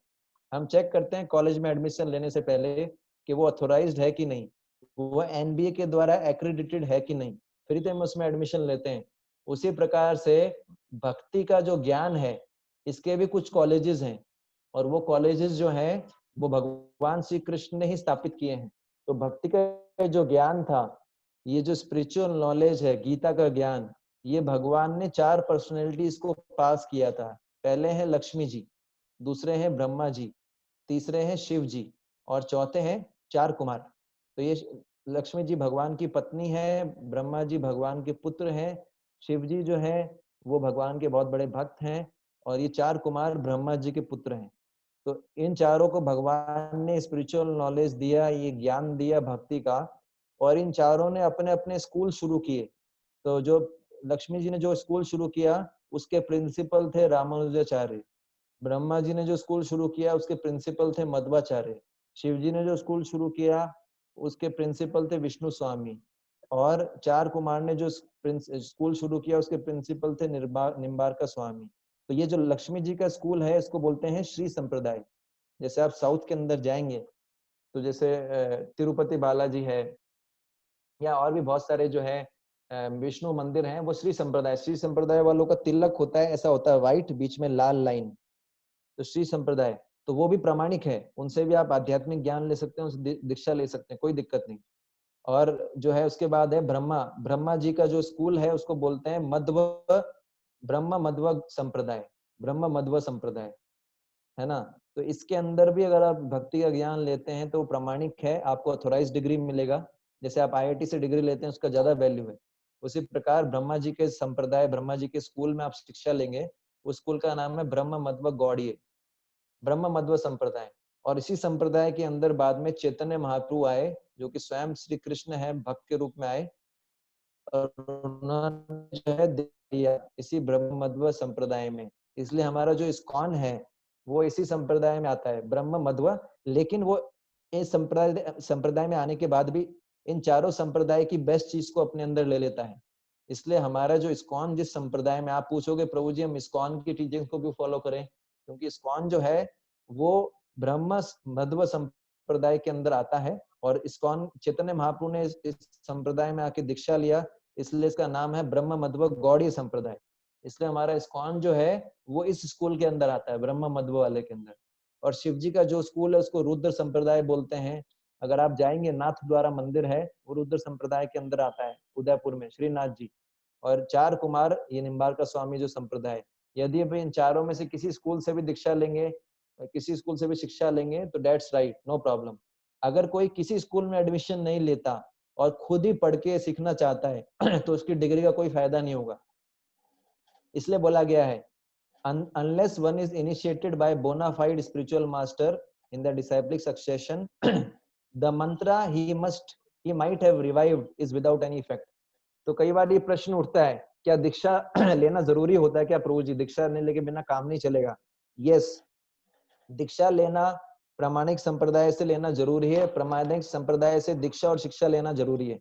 यदि आप प्रामाणिक संप्रदाय से दीक्षा और शिक्षा नहीं लेंगे तो आप जो मंत्र जाप कर रहे हैं उसका फल कुछ नहीं मिल पाएगा, उसका कोई इफेक्ट नहीं होगा। इसलिए दीक्षा लेना चाहिए और 4 संप्रदाय से ही भक्ति का ज्ञान लेना चाहिए। ठीक है, तो यस, ये कौन पढ़ेगा? 1 मिनट होल्ड कीजिएगा।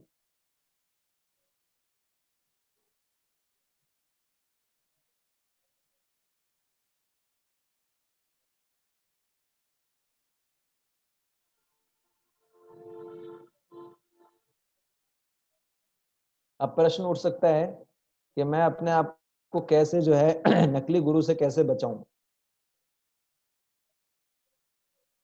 ठीक है ना,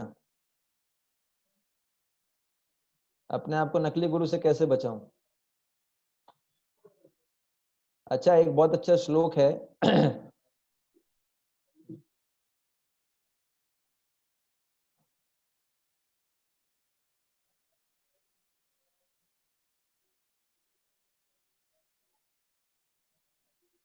एक बहुत अच्छा श्लोक है जो मैं आपको दिखा रहा हूँ। ये सार है समस्त वैदिक शास्त्रों का।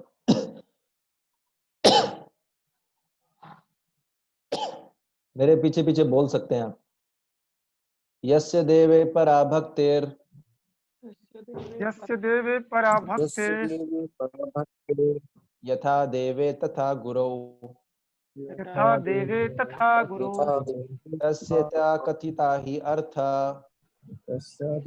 कथिता हि अर्थ प्रकाशन्ते महात्मना। प्रकाशन्ते महात्मनः। महात्मनः। तो एक बहुत बड़ा सीक्रेट है, आपको बताने जा रहा हूँ। अगर कोई भी व्यक्ति है, कोई भी साधक है, कोई भी स्पिरिचुअल लाइफ में कोई भी एस्पिरेंट है, एक मिनट थोड़ा सा पानी ला। अगर कोई भी स्पिरिचुअल एस्पिरेंट है, अगर आप भी अपने जीवन में परिवर्तन लाना चाहते हैं, तो आपको एक सीक्रेट बता रहा हूँ। अगर हम अपने आध्यात्मिक जीवन में आगे बढ़ना चाहते हैं तो दो चीजें समझनी चाहिए।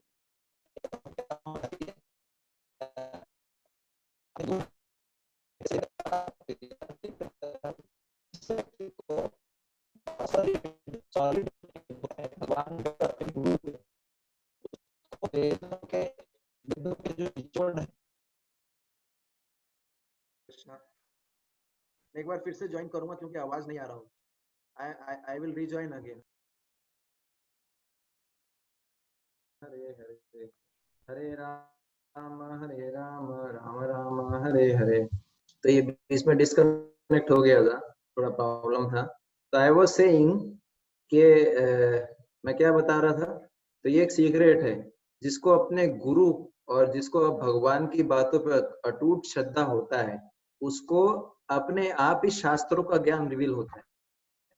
तो यदि हम सिंपल ये दो सीक्रेट जीवन में ध्यान रखें कि जो गुरु होते हैं या जो आध्यात्मिक गाइड होते हैं उनकी बात पे हम यकीन करें और भगवान की बातों पे हमको फेथ हो, तो हमको सारे शास्त्रों का ज्ञान ऑटोमेटिकली रिवील होता है। तो ये एक बहुत बड़ा फॉर्मूला था जो श्वेताश्वत उपनिषद से बताया मैंने। अब पॉइंट ये उठता है कि मैं अपने आप को नकली गुरु से कैसे बचा सकता हूँ, इस पर थोड़ा चर्चा कर सकते हैं। ठीक है, यस। तो कौन पढ़ेंगे? मैं पढ़ लेता हूँ। पहले श्लोक है, how I can save myself from the cheating guru. We ask our student to refrain from illicit sex, meat eating, gambling and intoxication. तो ये मैंने बताया कि इस कॉन में हम 4 नियम पालन करते हैं। No intoxication, no meat eating, no illicit sex, no gambling. तो श्रीमद् भागवतम से एक श्लोक है 117:38 से 41। अभ्यार्थितस्तदा तस्मै स्थानाना कलये ददौ द्यूतं पानम स्त्रिय शूना यत्रा धर्मश्चतुर्विधा। तो ये बताया कि द्यूतम पानम स्त्रिय शूना, समझ गए? द्यूतम का मतलब होता है गैम्बलिंग, जुआ खेलना। पानम का मतलब होता है नशा करना, ड्रिंकिंग। स्त्रिया का मतलब होता है प्रोस्टिट्यूशन, और सूना का मतलब होता है मांस खाना। तो ये जो 4 चीजें हैं, ये धर्म के 4 पैर बताए, अधर्म के 4 पैर बताए गए। समझ गए? तो ये कथा आता है श्रीमद् भागवतम के अंदर कि ये जो 4 चीजें हैं, जहां पर भी 4 चीजें होती हैं, वहां पर कलयुग का निवास होता है, वहां पर अधर्म का निवास होता है। क्यों? क्योंकि नशा करने से हमारी तपस्या की भावना नष्ट होती है। जो भी नशा करता है वो तपस्या नहीं कर सकता, और तपस्या करना धर्म का एक पैर है। तो जब आप तपस्या नहीं कर रहे हैं तो आपका धर्म का पैर टूट जाता है, मतलब अधर्म बढ़ता है। दूसरा बताया गया है नशा, ये तो नशा हो गया। दूसरा बताया गया मांसाहार करने से दया की भावना नष्ट हो जाती है, तो दया भी धर्म का एक पैर है। तो मांसाहार करने वाले भी जो है वो धर्म का पालन नहीं कर सकते। तीसरा बताया गया जुआ खेलना। जुआ खेलने से क्या होता है कि हमारी सत्य बोलने की टेंडेंसी है, सत्यता नष्ट हो जाती है, तो वो व्यक्ति भी धर्म का पालन नहीं कर सकता। इसलिए जुआ खेलना भी अच्छा नहीं है ना। चौथा बताया गया इलिसिट सेक्स।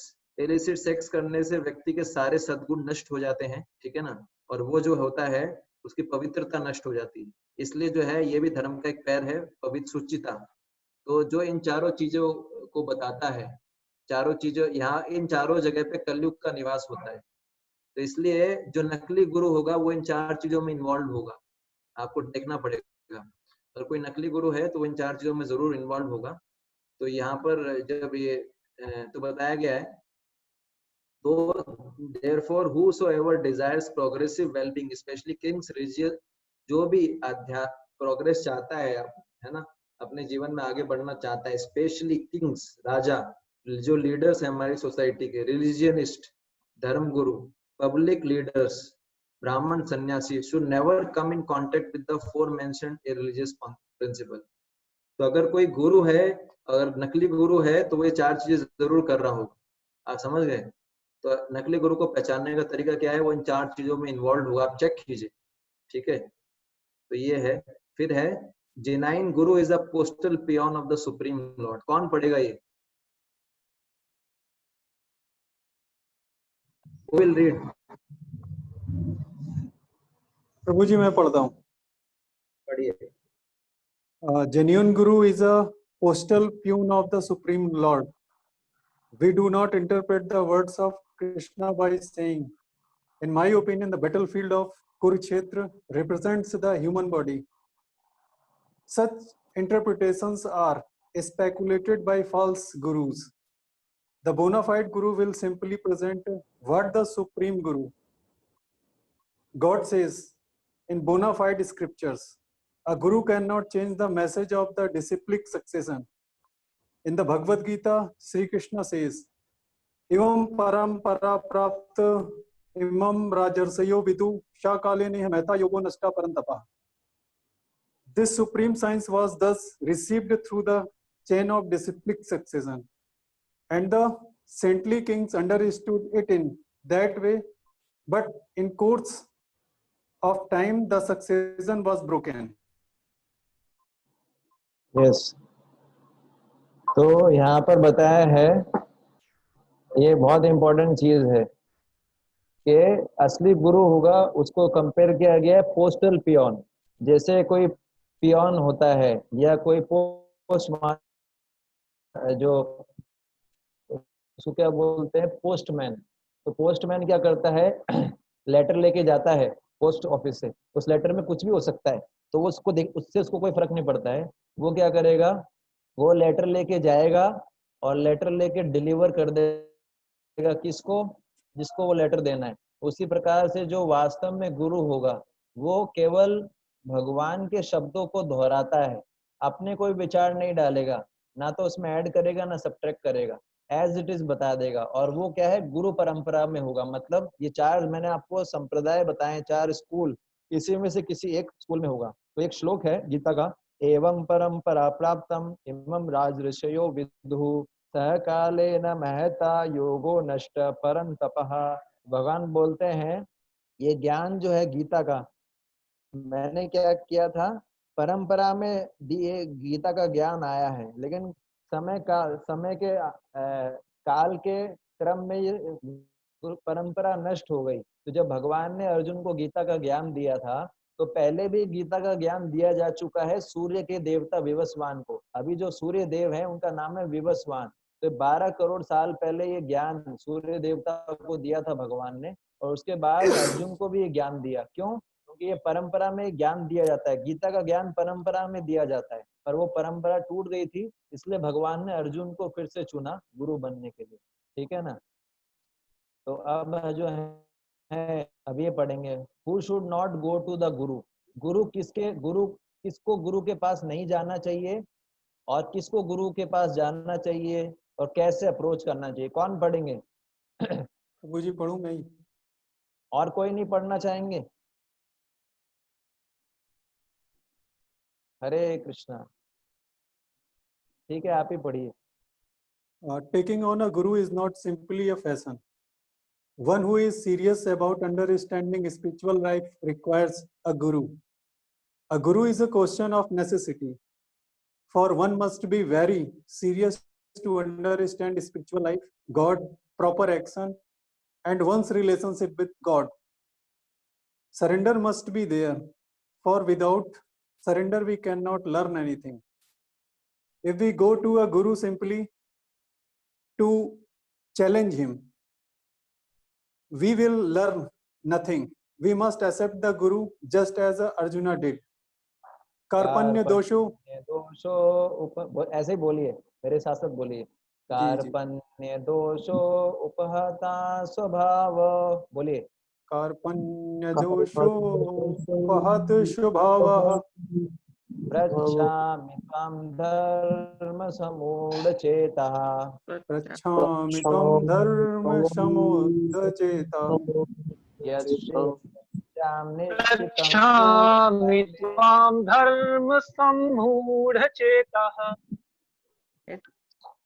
यस्यानिश्चितं ब्रूहि तन्मे यस्यं निश्चितं ब्रूहि तन्मे ब्रूहि तन्मे शिष्यस्तेऽहं शाधिमां त्वं प्रपन्नम् तन्मे शिष्यास्तेऽहं शाधिमां त्वं प्रपन्नम्। हाँ पढ़िए, आगे पढ़िए। Now I am confused about my duty. शिष्यस्तेऽहं साधिमां त्वां प्रपन्नम्। Now I am confused about my duty and have lost all composers because my miserly weakness. In this condition, I am asking you to tell me clearly what is best for me. Now I am your disciple and soul surrendered unto you. Please instruct me. This is the process for accepting a guru. The guru is Krishna's representative, the former Acharya's representative. Krishna says that all Acharyas are his representatives. Therefore, the guru should be offered the same respect one would offer to God. As Vishwanatha Chakravarti Thakur says in his prayers to the spiritual master, Yasya Prasadad Bhagavat Prasada. By the mercy of the spiritual master, one receives the benediction of Krishna. Thus, if we surrender to the bona fide guru, we surrender to God. God accepts our surrender to the guru. Yes. तो गुरु किसको नहीं बनना, गुरु के पास किस लिए जाना चाहिए? उस व्यक्ति को जाना चाहिए जो बहुत ही सीरियस है स्पिरिचुअल लाइफ को समझने के लिए। ऐसा नहीं कि फैशन के लिए गुरु बना लिया, उनके इंस्ट्रक्शंस को फॉलो नहीं कर रहे। जैसे आजकल लोग कुत्ते पालते हैं, कुत्ते पालने का फैशन होता है ना, ऐसा नहीं कि भाई हमारे भी गुरु हैं। गुरु जी आते हैं, आप उनको थोड़ा दान दक्षिणा दे देते हैं और उनके इंस्ट्रक्शन को फॉलो नहीं करते, नहीं। तो गुरु को तभी जब अप्रोच करना चाहिए, गुरु तभी बनाने चाहिए जब हम बहुत सीरियस हों स्पिरिचुअल लाइफ में आगे बढ़ने के लिए, आध्यात्मिक जीवन में आगे जाने के लिए। आप समझ गए? पहला पॉइंट। दूसरा पॉइंट है यहाँ पर है कि गुरु को सरेंडर करना चाहिए। अगर गुरु को हम चैलेंज करेंगे, पहले आप टेस्ट करो कि वो असली गुरु है कि नहीं, और आपको पता लगता है वो असली गुरु है तो फिर सरेंडर करना चाहिए। ऐसा नहीं कि हम उनको चैलेंज करें। जैसे अर्जुन थे, अर्जुन ने पहले भगवान श्री कृष्ण के साथ मित्र के समान व्यवहार किया।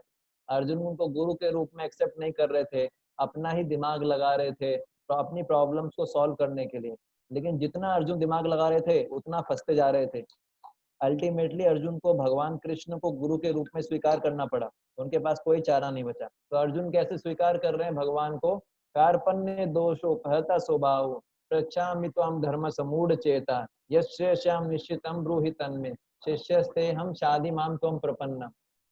तो बता रहे हैं कि मैं अब गुरु को सरेंडर करना चाहिए पूरा तन मन धन से, है ना। तन मन धन से गुरु को स्वीकार करना चाहिए, कोई रिजर्वेशन नहीं रखना चाहिए।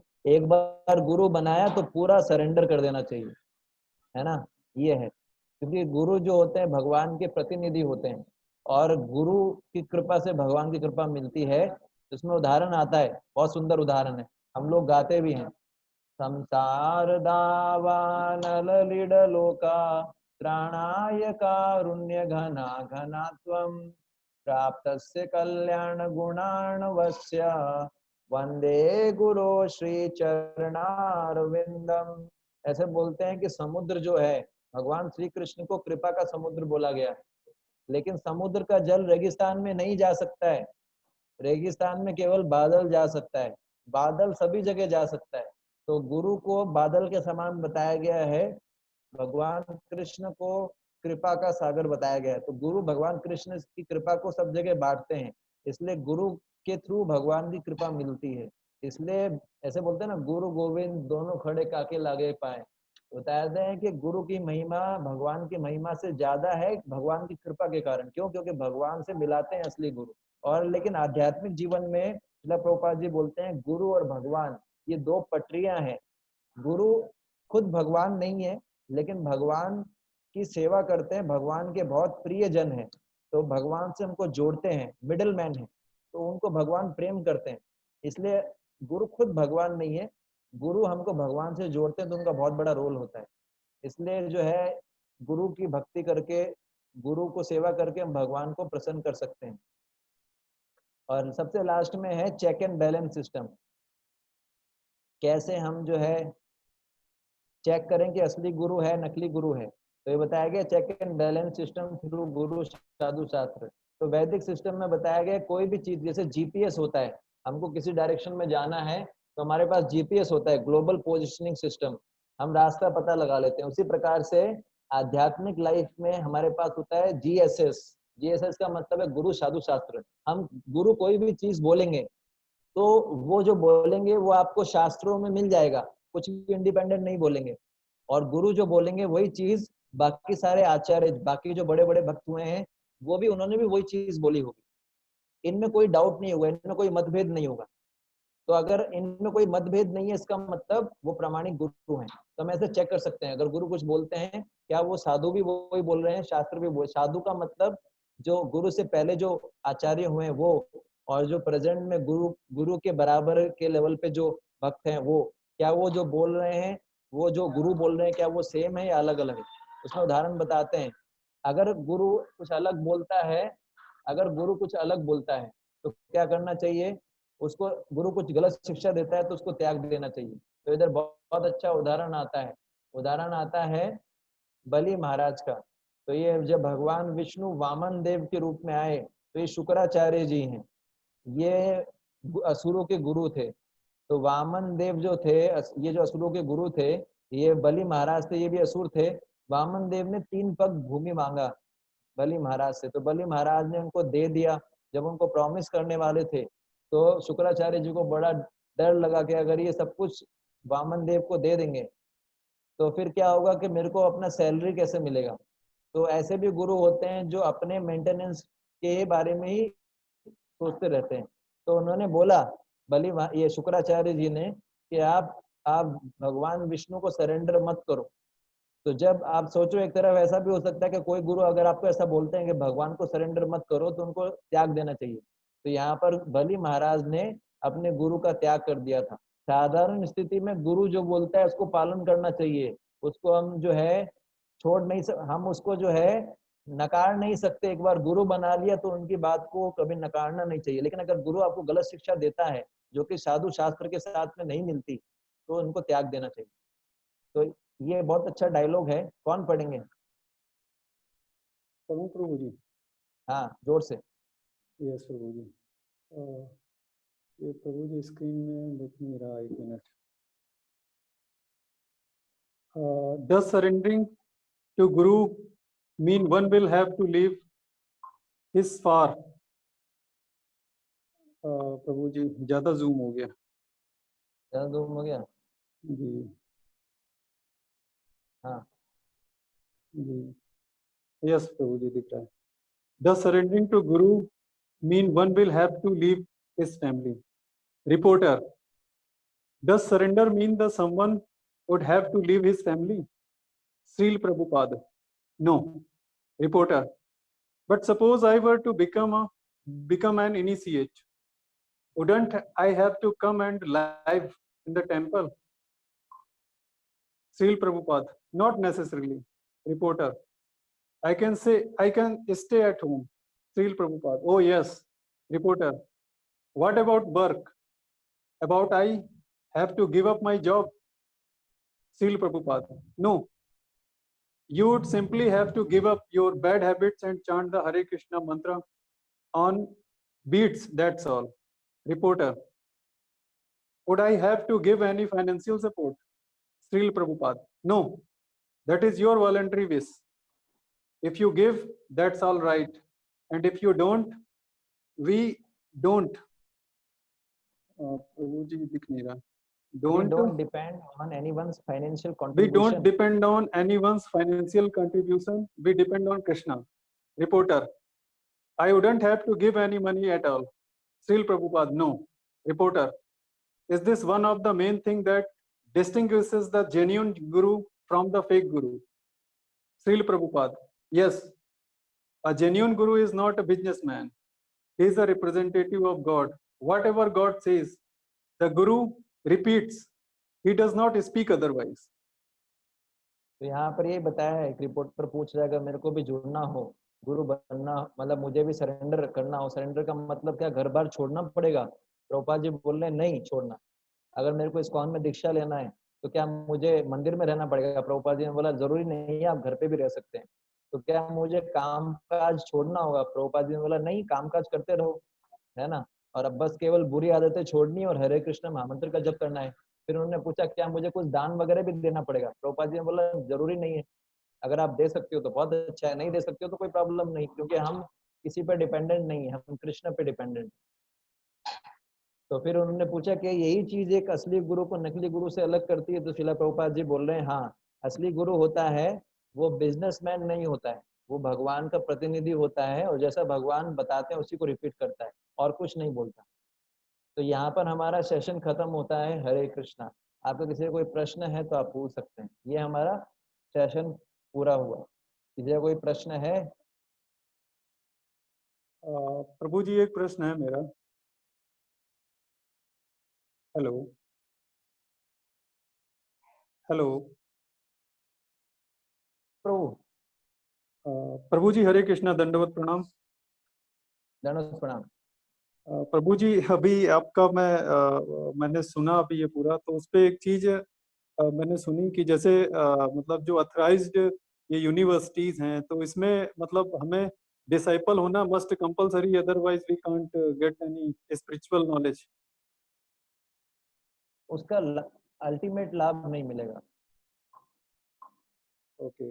मतलब इन चारों संप्रदाय से शिक्षा और दीक्षा लाभ मिलता है, इसके अलावा किसी शिक्षा दीक्षा ले रहे हैं तो उसका लाभ नहीं मिलेगा, क्योंकि अथोराइज्ड ये चार ही हैं। प्रभु जी जैसे मैं लेना चाहता हूँ, इनिशिएशन लेना चाहता हूँ, तो उसका प्रोसेस मतलब एक प्रोसेस क्या है? मतलब मैं कभी भी ले सकता हूँ? उसका प्रोसेस ये है कि आपको आपके आसपास जो भी मंदिर है उसमें जाना पड़ेगा, है ना। जी। एक मिनट होल्ड कीजिए। जी जी जी। बोल रहा था कि आपको जो है किसी जो एक मिनट होल्ड।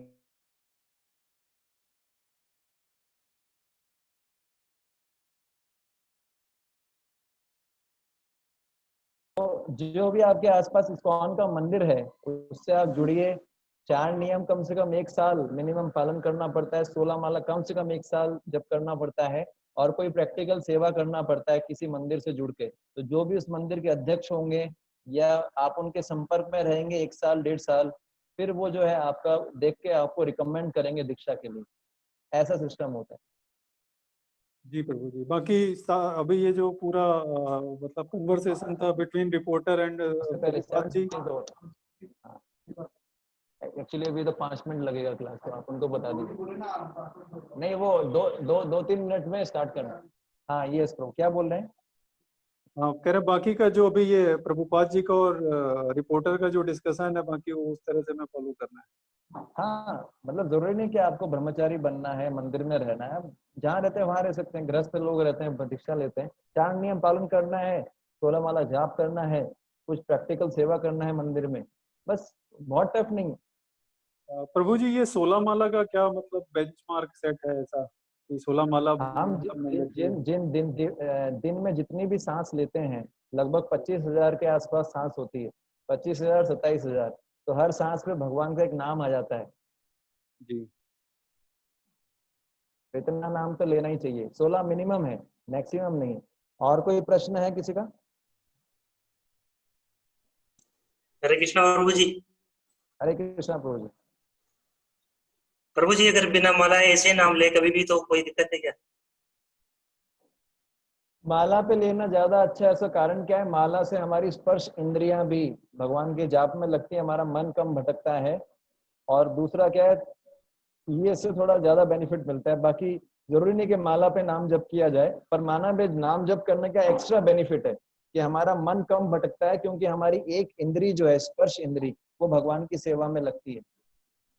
क्योंकि मेरे साथ ऐसा होता है कि मैं सोचता हूँ कि हाँ शायद कम रह गई, या फिर कभी लगता है कि ज्यादा बोल दिया? इसलिए माला पे करना अच्छा है।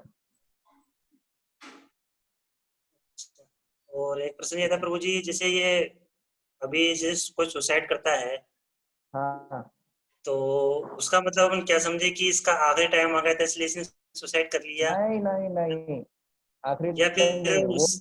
उसने जो है अपने, क्योंकि कोई सुसाइड करता है वो प्रकृति के नियम के खिलाफ जा रहा है, उसको भूत बनना पड़ता है। क्यों?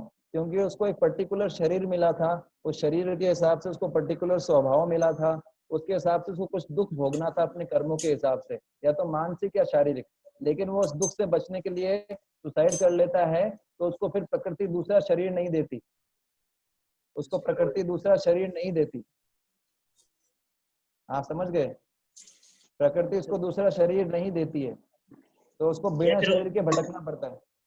या फिर उसने किसी के कारण से की हो भाई, किसी के? नहीं नहीं, ये कारण नहीं होता, उसकी खुद की इच्छा होती है, इसके लिए उसको पाप लगता है। आत्महत्या करना पाप है, ये प्रकृति के खिलाफ जाना है, भगवान के खिलाफ जाना है।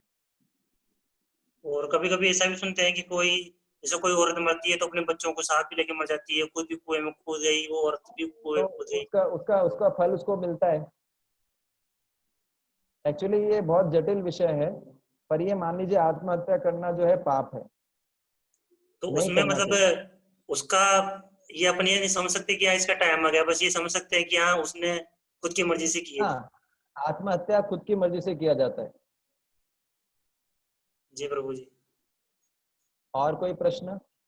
और एक प्रभु जी, काफी दिन से पूछना भी चाह रहा था, आपने भी बताया था इस चीज के बारे में। जैसे भी वो आंध्र प्रदेश के अंदर वो एक लेडीज के साथ में वो कांड हुआ था जिसके अंदर वो 5-6 आदमी थे, तो उसके अंदर मतलब उन्होंने, ऐसा तो हो नहीं सकता कि उन्होंने लड़की कभी पहली बार देखी नहीं हो या पहली बार लड़की देखी हो, या मतलब उनके मन में ऐसा कैसा हुआ कि इस लड़की के साथ अपने को ऐसा करना है, ये अपना मर जाएंगे, तो मतलब इनका क्या देखिए, ऐसा तालमेल था कि उनके साथ ये मतलब वो लड़की भी सुनिए, मरी और साथ में वो भी मैं मरे? समझ गया। आप हैदराबाद में डॉक्टर का बात कर रहे हैं ना, डॉक्टर रेड्डी? हाँ जी, हाँ जी। देखिए, इसमें बहुत सारे प्रिंसिपल्स हैं। पहली बात तो आजकल युवाओं को कोई शिक्षा नहीं दे रहा है कि स्त्रियों के साथ कैसा व्यवहार करना चाहिए। चाणक्य पंडित बोलते हैं मातृवत पर दारेशु, दूसरी स्त्रियों को माता के समान समझना चाहिए। तो ये सिखाएगा कौन? ये सिखाएगा कौन? कोई है ही नहीं सिखाने के लिए, उल्टा सिखाते हैं। तो शिक्षा भी है इसका एक कारण। दूसरा, ये जो होता है इसको हम देख सकते हैं, लेकिन एक कर्मों का सिद्धांत भी होता है। अब ये चीज को लोग इतनी आसानी से एक्सेप्ट नहीं करते। कहीं ना कहीं जैसे क्या होता है कि ये कर्मों का सिद्धांत ये होता है, किसी जीव ने किसी जीव के प्रति कुछ हिंसा किया होता है तो अगले जन्म में वो जीव भी उसके प्रति हिंसा करता है। तो कर्मों के कारण भी है मेन रीजन इसका। पर एक्सटर्नली जो है हम बता सकते हैं कि शिक्षा का कमी था, और युवाओं जो बाहर के लोग होते हैं जो भक्ति नहीं करते, उनमें काम भावना बहुत ज्यादा बढ़ा हुआ रहता है। तो काम भावनाओं को ऐसे वश में नहीं किया जा सकता। भगवान का नाम जप नहीं करेंगे, जल्द सतोगुण जो भक्ति नहीं करेंगे, तो काम वासना को बस में नहीं किया जा सकता, वो करेगा ही करेगा रे। और आजकल तो इतना कोई जो इतना हमारे भारत में तो नियम भी स्ट्रिक्ट नहीं है। कोई अगर अरेबिया के अंदर इस तरीके से करता है, सऊदी अरब, ये जो बाहर के देश है, उसमें बहुत वैदिक समय में कोई ऐसा करता था ना, उसके लिए कैसा पनिशमेंट था कि उसको जो है जमीन में गाड़ देते थे, केवल गर्दन गर्दन बाहर रहता था, और उसको पत्थरों से मारते थे जब तक उसकी मृत्यु ना हो जाए। ये वैदिक समय का जजमेंट था, ताकि लोग करें नहीं। पर आजकल इतना कठिन कौन सजा देता है, सबको डर लगता है। तो ये होगा इस प्रकार से,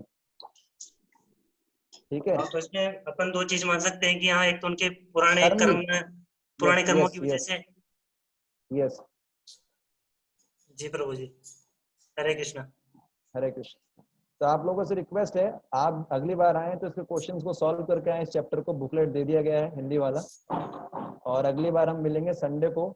इसको सॉल्व कीजिएगा, कोई डाउट हो तो अगले हम डिस्कस करेंगे और अगला चैप्टर शुरू करेंगे, ठीक है। तो आप लोगों का बहुत बहुत धन्यवाद। मेरा अगला क्लास है अभी, हम मिलेंगे। हरे कृष्णा।